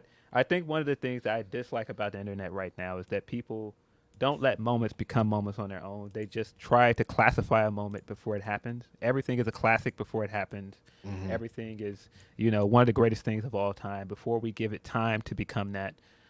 So, yeah, let's see what happened first. Let's see. We got another. This one is from Tony P. It says, to me, Shida seemed like a mix of Bianca Belair in strength and Mox in style / mindset from the way she worked the matches I saw her in JP. And I was wondering if it's due to the body type of the other women or just some other reason. I think she just has a unique style. I think that ultimately she brings a lot to women's wrestling because of that style. Again, the first time I saw Hikaru Shida, and it was actually in person the first time I saw her, I came out of that match going, this wrestler is for me. And that's that. And she's, I think, at least in my top 3 favorite women's wrestlers of all time. In that I just love everything Shida brings to the table as a performer, whether you've seen her stuff in Japan, whether you've seen what she's brought to American independence. I've brought up the fact that she had a match with Athena in Shimmer that is really, really good. It was in 2014. And that's one that I think, like, she has such a history with people around wrestling. Like, what her career rival to me is still Asuka, right? Like, that is, I think, when you think about who Shida's greatest rival is, I still think that's who it is. And yet, as far as American audiences are concerned, it's not a rivalry they've ever seen. But literally, if you just do a search on Twitter for Hikaru Shida and Kana, they have wrestled each other up and down Japan. Yeah, you missed out on the great intergender match with Kenny Omega that was based around hip checks. Yes. No, I think Shida is amazing, and that's another reason why I don't understand people like the Booker T's of the world and people that are WWE fans. Like, don't go to AEW. There's nobody for her to wrestle. Like, fam, if she shows up at AEW at any point and Shida's music kicks off to challenge her, fam, come on, man. That is going to be an amazing match. Yep. That's like one of the ones I'd start with. Vam Twin Blade says, Glory Pro tickets for January 7th at Del Mar Hall are available. Get your tickets now. Appreciate Get your tickets now. Glory Pro. Get them. Watch it. Get them. And let's see. Tony P follows up more about Shida. It says, question about Shida. In early fall, I've seen some of her work in JP Promotions. It is way different than the way she works in America. It looks as if she does more heelish and bully style. What would you say Or what would you say she wrestles like when she is back home? It just depends on the opponent, Right. and who it is, because for as much as we all get hung up, and we talked about this earlier in the show on heel face dynamics, in Japan, that's not really a thing people get like terribly hung up on. Like it obviously exists, but it's not, when you look at wrestling as a spirit of competition type of thing, that's just not something that people really get terribly stuck on in ways. It really all depends on the match, and you're going to change the way you work. Yeah, it definitely depends on the opponent, because she's done it here a few times. Like if you look at that first Riho match, she worked the same kind of style. Most notably, she worked it in the Rio Muzunami match. I don't remember which pay-per-view that was, but Revolution. After the tournament, Revolution. That is the closest to her Japanese style. Of course, she's working the Japanese wrestler. And she worked very similar to that in the match with Britt, where Britt beat her for the title. I love the build for that match, by the way. I think it is underrated. Her in the promo package telling her, "You're doing a lot of talking. Maybe I should shut you up." Break that nose again. Great stuff. I really want Shida to be back in the title picture again. I know she's getting her title match this week, but I want her to be consistently in the title picture. Agreed. Sorry, I was eating a carrot, and I know that's going to be loud as hell. Carrot boy. Yeah. Although, I'm seeing like 15 minutes ago that I went robotic. Why didn't y'all tell me? Oh, we're just letting you get your shit off. Yeah. How am I going to get my shit off if it's robo? It worked out as long as you kept talking. Yeah, it apparently fixed, but y'all have to tell me these things, or I just look like an idiot. Anyway, cool. Yeah, sure. Isn't your son in robotics? We thought that Billy was over there getting his shit off, like controlling his dad. Either way, we've got. Here's a good question, because I truly do not know the answer. First off, Chicken Little Curry said, Phil said it. I had this idea too, except it also teases Kenny versus AJ. Yeah, we're definitely not getting Kenny versus AJ. No. Acting crazy out here. But Corey asks, where do you see Naomi in 2023? It is a good question. I don't know. I kind of see her going back, but it all depends on how she feels about the situation. I do want to see her go somewhere else to a degree to just prove a lot of people wrong. One of the things that I hate is how people dunk on her style of wrestling because it's unconventional, but then they'll big up other people that work with unconventional offense and do cool things like she does. And you see all the time where people big up Charlotte's athleticism, but Naomi is more athletic than her, man. Naomi can do Can I tell you what it is? What I truly believe it is? Why people do that? It's because I think a lot of people's introduction to her was the Funkadactyls. And so they have this idea in their head that she's not a real wrestler. She's just a dancer who they told to wrestle. When it's she was FCW champion. Yep. Yeah, she was in NXT. Like, that was how she was called up. And maybe that was the mistake, was that, I guess in hindsight, calling her up as a dance act, people don't think that she came in as a professional wrestler, but that's not the case. Yeah, I don't know. But I think that's what it is. I think there's a lot of people who do associate her with just being dancer turned wrestler, not coming from a professional wrestling background, but that's not true. And she posted something very interesting this week also that we saw. She was at a basketball game with somebody that we know. Interesting developments, right? I did see that, which also leads me more to believe that Sasha is outie. But no, man. I love Naomi, man, and I just think that she deserves so much better than what she got at WWE. Right. Especially, like, she had several points where she was hot and the crowd was behind her, the internet was behind her, and they just dropped the ball.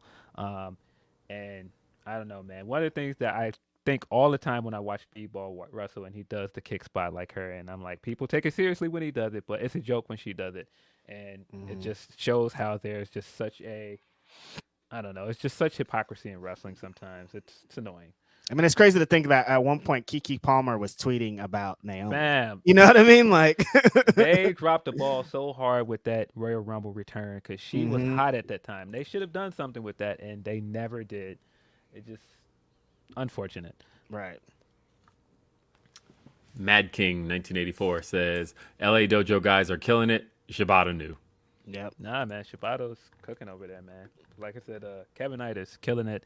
We didn't even talk about the homie Chris Bay Oh, and Ace M Austin. and Ace Dawson are destroying it over there. They're too. looking like they're gonna win this tournament, so They are, they could possibly end up wrestling at Wrestle Kingdom as well. which is also nuts. This show's gonna be insane.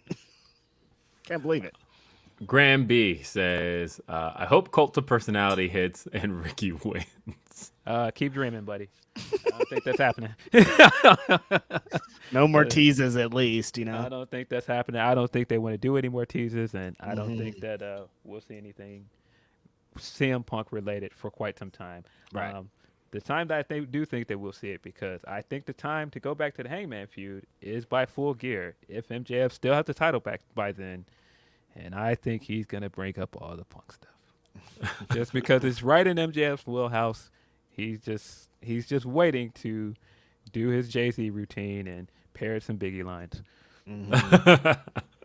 Caden says, on my way to Final Battle. Should be a fun show. I hope you have fun. Awesome. Yeah, what are tickets looking like for that? You I'm always get on a curious. plane? What's going on? Shout out WrestleTix, but no, I'm just saying, like, how are they selling? It looks You said you like got to get on a plane. looks like they've pushed about 2,500, which I think Ian Riccaboni tweeted that this is the most attended Final Battle of all time. Because I know people will dunk on 2,500 from an AEW perspective and say that's a low show. Whereas like Ian is looking at it from a Ring of Honor perspective or this is the most attended Final Battle we've ever had. Yep. And I'd rather look at it that way because that's how I'm looking at this. Yeah. So yeah, they've sold about 2,500 tickets. So yeah, I mean, like, it's got the Ring of Honor stage. Like, for the Ring of Honor setup, I think 2,500 fans is probably pretty good. Right. Yeah. That's Ring of Honor. That's a big Ring of Honor show. Yeah, Yeah, I think you're in for a good show. I think the main event's going to be good. I think for what I think of the Jericho run, I think that him and Claudio are going to have a good match. Yeah. The dog collar match is going to kill it for sure. I think, man, Yuta and Garcia have not had a bad match this year. Right. So they're going to kill it as well. And I think Athena is going to have a amazing performance and win that belt. You think they're going to put the dog collar match on last? No, I think, not over Jericho. You don't think so? No. why? I think. Oh, that's the thing we haven't talked about. Okay, guys, plug your ears if you're not in the mood for Impact spoilers. I'm giving everybody 3 seconds. 3, 2, 1. So Jonathan Gresham is in Impact. Oh, yeah. He showed up. That's right. Yes, Yeah. he did show up. Speaking of which, because talking about the last Ring of Honor pay-per-view and how the world title did not go on last, they put the tag titles on last. I think Jericho is going to go last. But in this case, the last Ring of Honor world title match was Claudio versus Jonathan Gresham. Went on first. Yeah.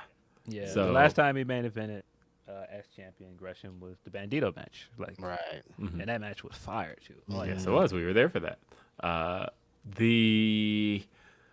So the question is that where Gresham is pretty much ended up, or do you think this is just kind of like a one-off thing? I have no idea. He's made a couple of appearances there that are just like, a match here and there. So I don't really know. I can't, I don't know. I mean, if this gets us a rematch of the Terminus match from this year with Alexander, hey, I think it's going to be great. But do I want him to land there and stay there? Absolutely not. And that's not a knock at Impact. I just think that there are other things that I wanted him to do this year, and I don't want him to be stuck at Impact.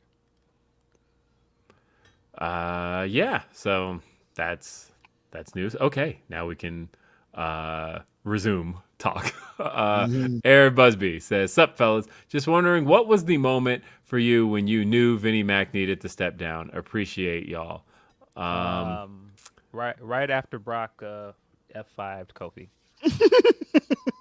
Immediately afterwards. Oh, okay. I'm gonna go a whole lot earlier. About 20 years earlier. I'm gonna say that when that man brought out Trish Stratus and made out with her in front of his wife, I was like, this is a nasty ass man, and he needs to go. The original Nasty Award winner. Right. In 2001, I felt like, this is what we're doing here, huh? That was how old was I? Been 13, and I remember just thinking, man, because I remember they interviewed Shane McMahon about that, and Shane McMahon's response was, he was like, yeah, I was pretty disgusted by that. And he's like, and when I went and asked him about it, he was like, yeah, it's just a storyline. He was like, you write the storylines. Shane been tired of Vince. Shane been sick of him. Like, what are you talking about? Like, well, it's a story. We had to go out there and do it. And it's like, you wrote it. What are you talking about? Right. Yeah. So, it dawned on me right around that point that I'm like, this is a very much a self-serving man who is going to write himself into situations. I mean, God, the man had a match against God. This was, and that was like over the top Vince. Vince in 2006 was just like, this man has to get off my television. He's just doing too much. I at least felt, maybe not creatively, but I at least felt on screen, I was over the Mr. McMahon character by the end of 03, having matches with Stephanie. I was like, I never want to see this guy do another thing on television ever again. And I did not enjoy a single thing Vince did on TV after 2003. Are you telling me you didn't think Do-Rag Vince was funny? I can't think of anything I found less funny than Do-Rag Vince. No, people were trying to look at me crazy when I was like, none of that was funny. None of that was funny. No, I did not enjoy Vince on TV from 03 on. And I was like, you know what? I would prefer if Vince just be like, the thing Vince did best was where there was some turmoil happening on screen. Who can solve this? No chance hits, and Vince McMahon comes out and makes a big announcement that only he can make because he is the big authority figure. That's what he was good for. Essentially filling Linda McMahon's old role of like, look, he shows up when times call for it, and then he goes away and doesn't appear again. Good. That's what I can live with. When he was involved in storylines, they were always shit. Right. And like, I can't think of the last good one that he was involved in. I mean, unless y'all enjoyed him beating up Stephanie McMahon, but that stuff sucked. And then, we had, what's the chat saying? No, I'm just laughing in general. It's just like Vince's last 20 years are kind of nuts, man. I mean, beyond him being the do-rag Vince, he also was the ECW champion, which double made me mad because I loved ECW so much. Like, not only is he being awful with this fucking do-rag, but he's desecrating one of my favorite promotions ever. That was when you said it right, because when he brought back ECW, that's when I was like, this guy, take him home, please. Take him a home. Yeah, I was over Vince for a very, very long time. And but see, I stopped watching for a lot of that stuff. I was like, I'm done. I can't. Yeah, I don't know. I mean, it was cool when Kevin Owens headbutted him, though. That was pretty cool. That was cool. He did. Yeah. And go figure. I said this, by the way. I tweeted this one time, and a bunch of people gave me shit for it because I was McMahon-splained. But I was. Makes sense. But I talked about, because there were all these people who were downing on blood in wrestling, and they're like, we don't need blood in pro wrestling. We've grown past that. And I was like, whose biggest moments were made by blood? Vince McMahon, when Vince himself was bloodied, whether people talk about the match with Hogan and how they were like, nobody was expecting the match with Hogan to deliver, but it ended up being a spectacle, Vince versus Hogan. But like, big piece of that was bloody Vince McMahon getting like him and Hogan having a war out there. And then that shot of Vince creeping up over the apron with the bloody face. Bloody Vince being taken out by Stephanie and Hunter when Stephanie first turned heel. Yeah, Kevin Owens headbutting Vince and Vince bleeding from it. Bloody Vince, like Vince knew that bloodbaths made his stories.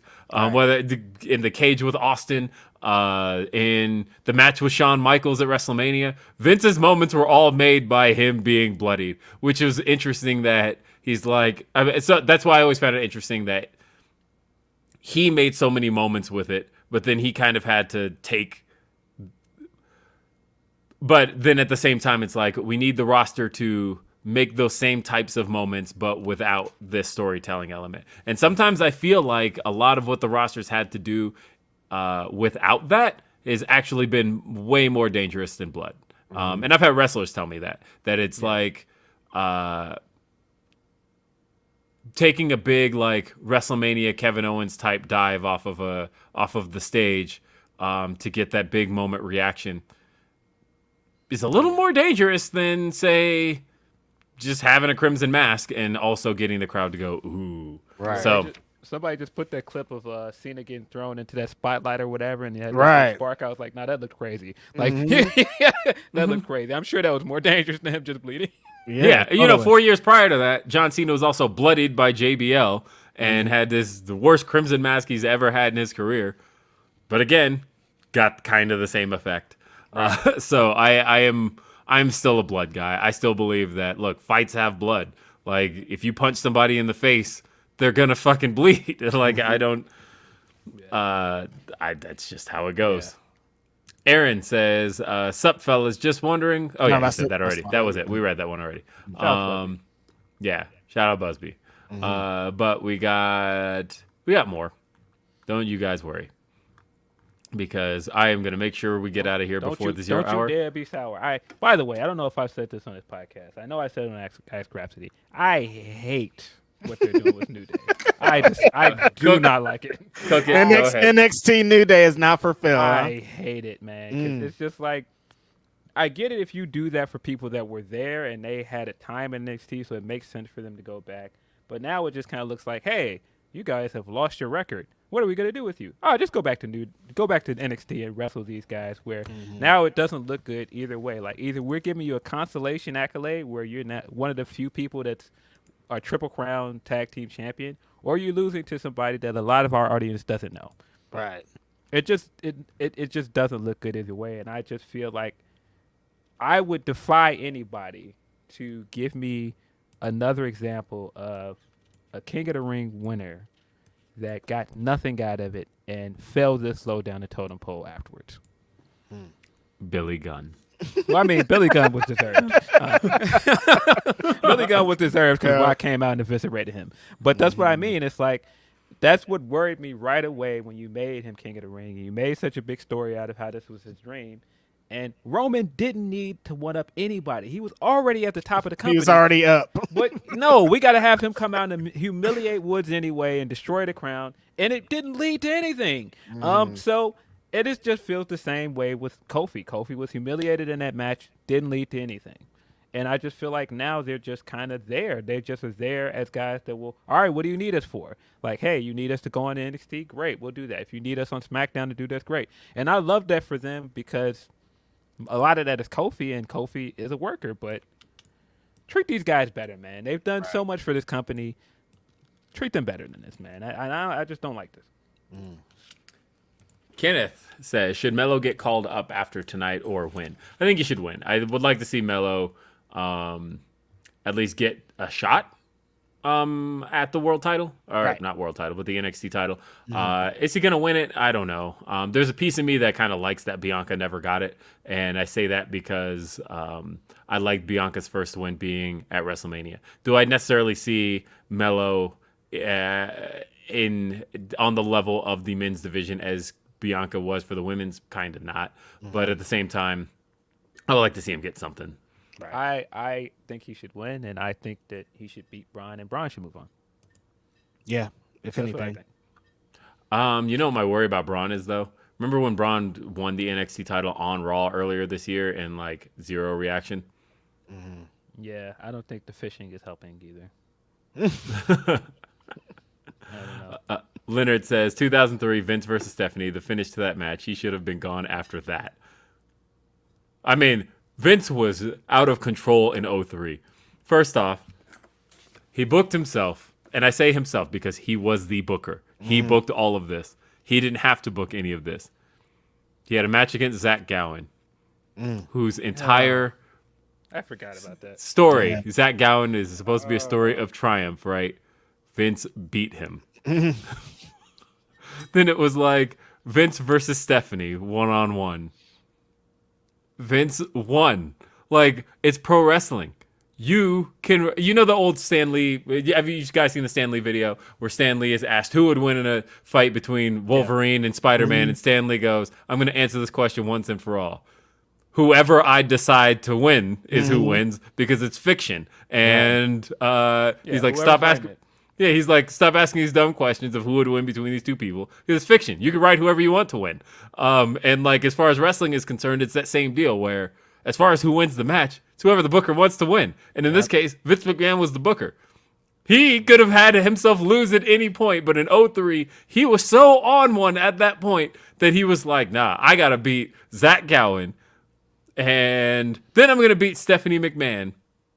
And then I'm going to have a match with The Undertaker, a buried alive match, and I'm going to win." Nasty human. The man wanted to book an incest angle.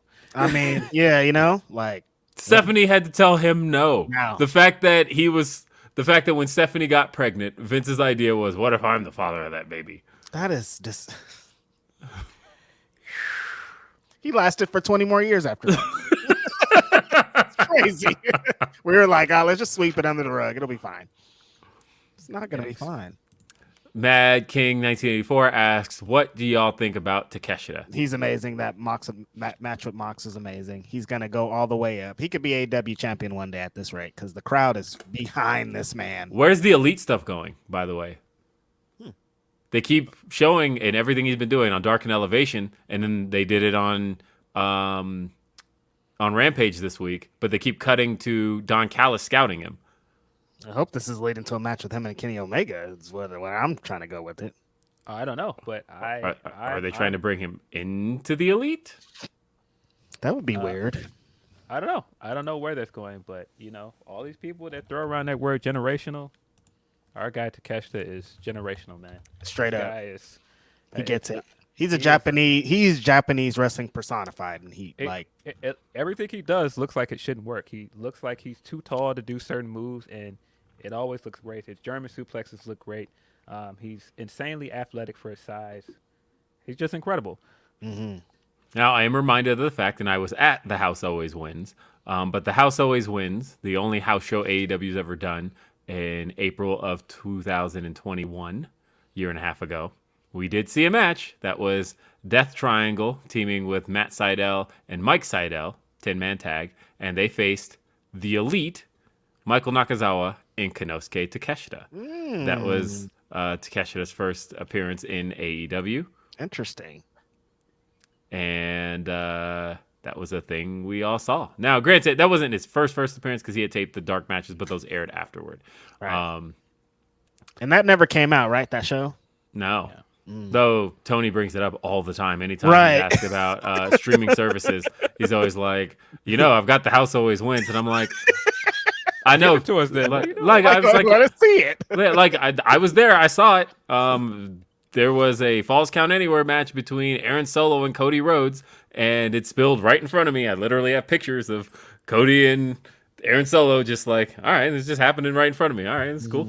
But I was at that show.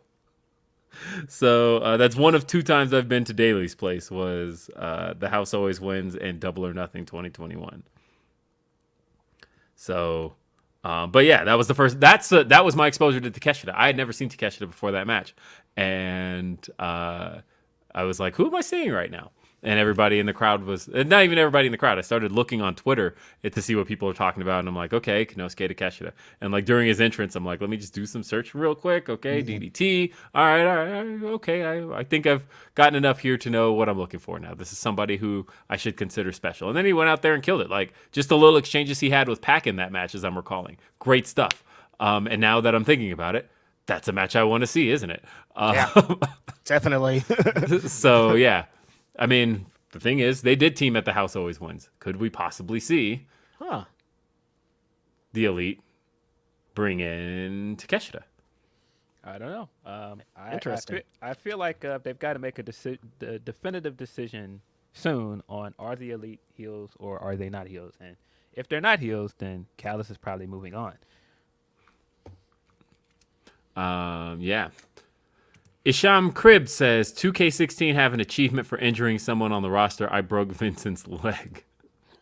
Yeah, somebody had me dying last night when they were saying that they gave Kurt Angle all of the 2K My Career dialogue to introduce Gable Steveson to people. Silly. Hunter Tillman says, hey guys, do you think we're going to see a lot of new champions crowned on Final Battle since Tony said there's going to be less ROH on AEW TV? I think most of the titles are changing hands. I think so. I think Embassy's winning the 6-man tag. Matter of fact, let's go ahead with 5 minutes left till that show begins. Sure. Let's throw out some predictions for everything. So let me pull up the card. We're just going to do main card. So main card, there are 8 matches. So here we go. Blake Christian and AR Fox versus Dralistico and Roosh. Roosh and Dralistico are definitely going over in this match, I would say. Yeah, I think Roosh and Dralistico are winning. But this is going to be a sleeper match of the show, I think. It's going to be fire. We have 6-man tag, as I said. The Embassy taking on Dalton Castle and the boys. Yeah, Embassy's going to win that. Big Brian Cage is finally going to get some gold around his waist. Yep.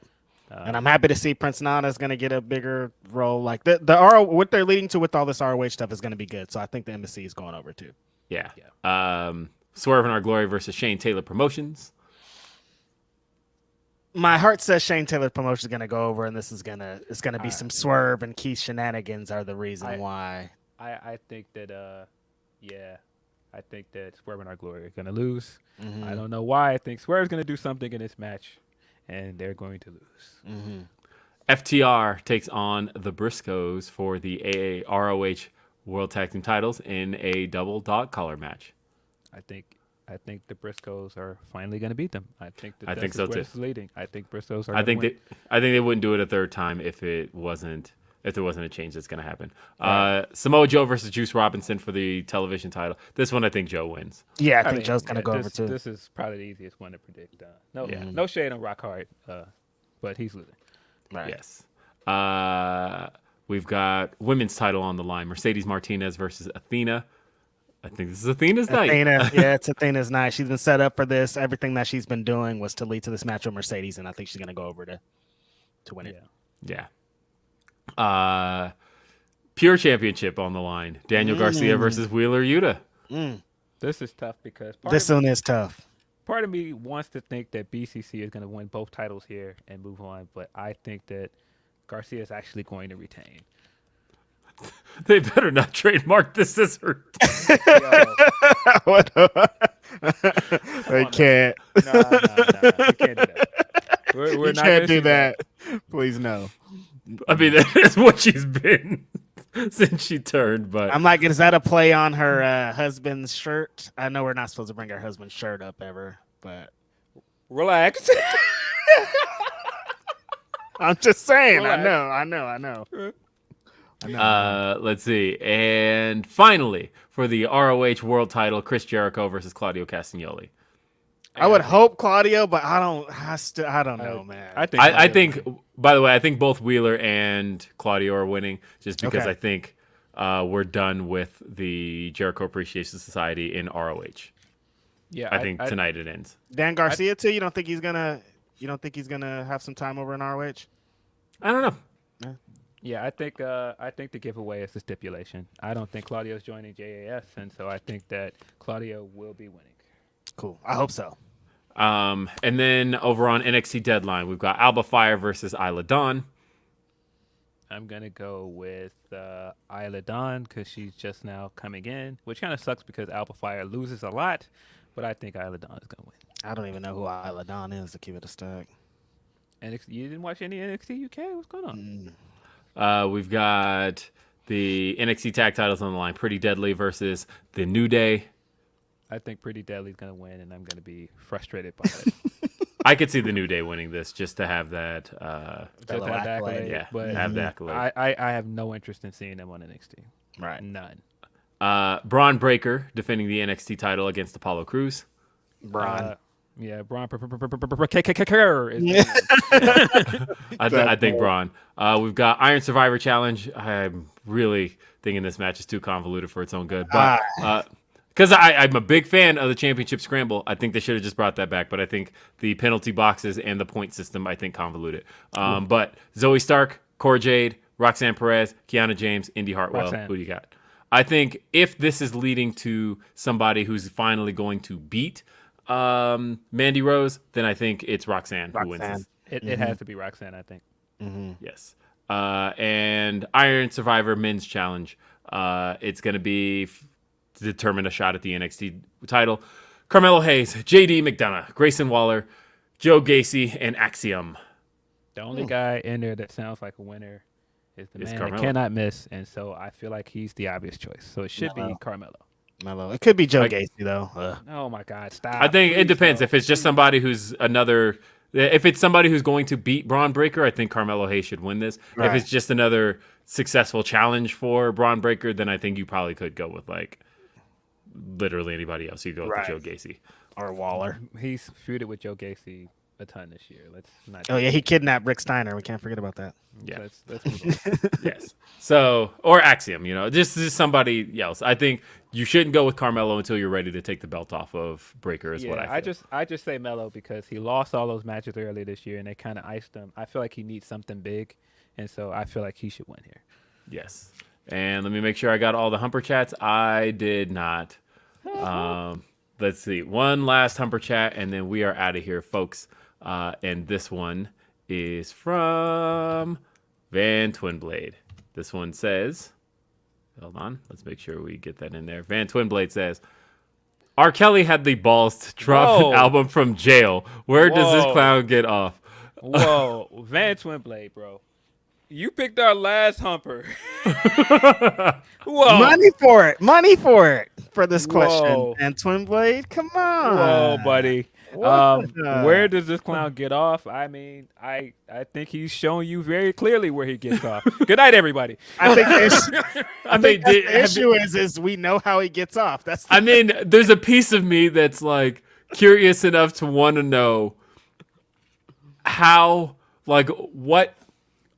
I don't want to give him the money for the stream. No, like, if there's a way I can like legally listen to it, but I'm like on the other side of it, I'm thinking he dropped an album called "I Admit It," and it's from jail. No, apparently I saw a story that he doesn't have anything to do with it. Like somebody just got a bunch of his songs together and put that title out there to garner up controversy because he can't. They're not gonna let him fucking record from jail. He ain't in just like no. He's locked down as fuck. They're not gonna let him. No, he's not in minimum security. He's locked up. He's locked up. So yeah, somebody apparently just put this together and put it out. Yeah, As record labels do all the time. I have no interest in listening to an R. Kelly album. Zero. In 2022. 0%. All right, everybody, get your apps open. Get your Peacock, your Bleacher Report app today, and let's watch some wrestling. Enjoy the rest of your Saturday, folks. We'll see you next time. Have a great day. Peace.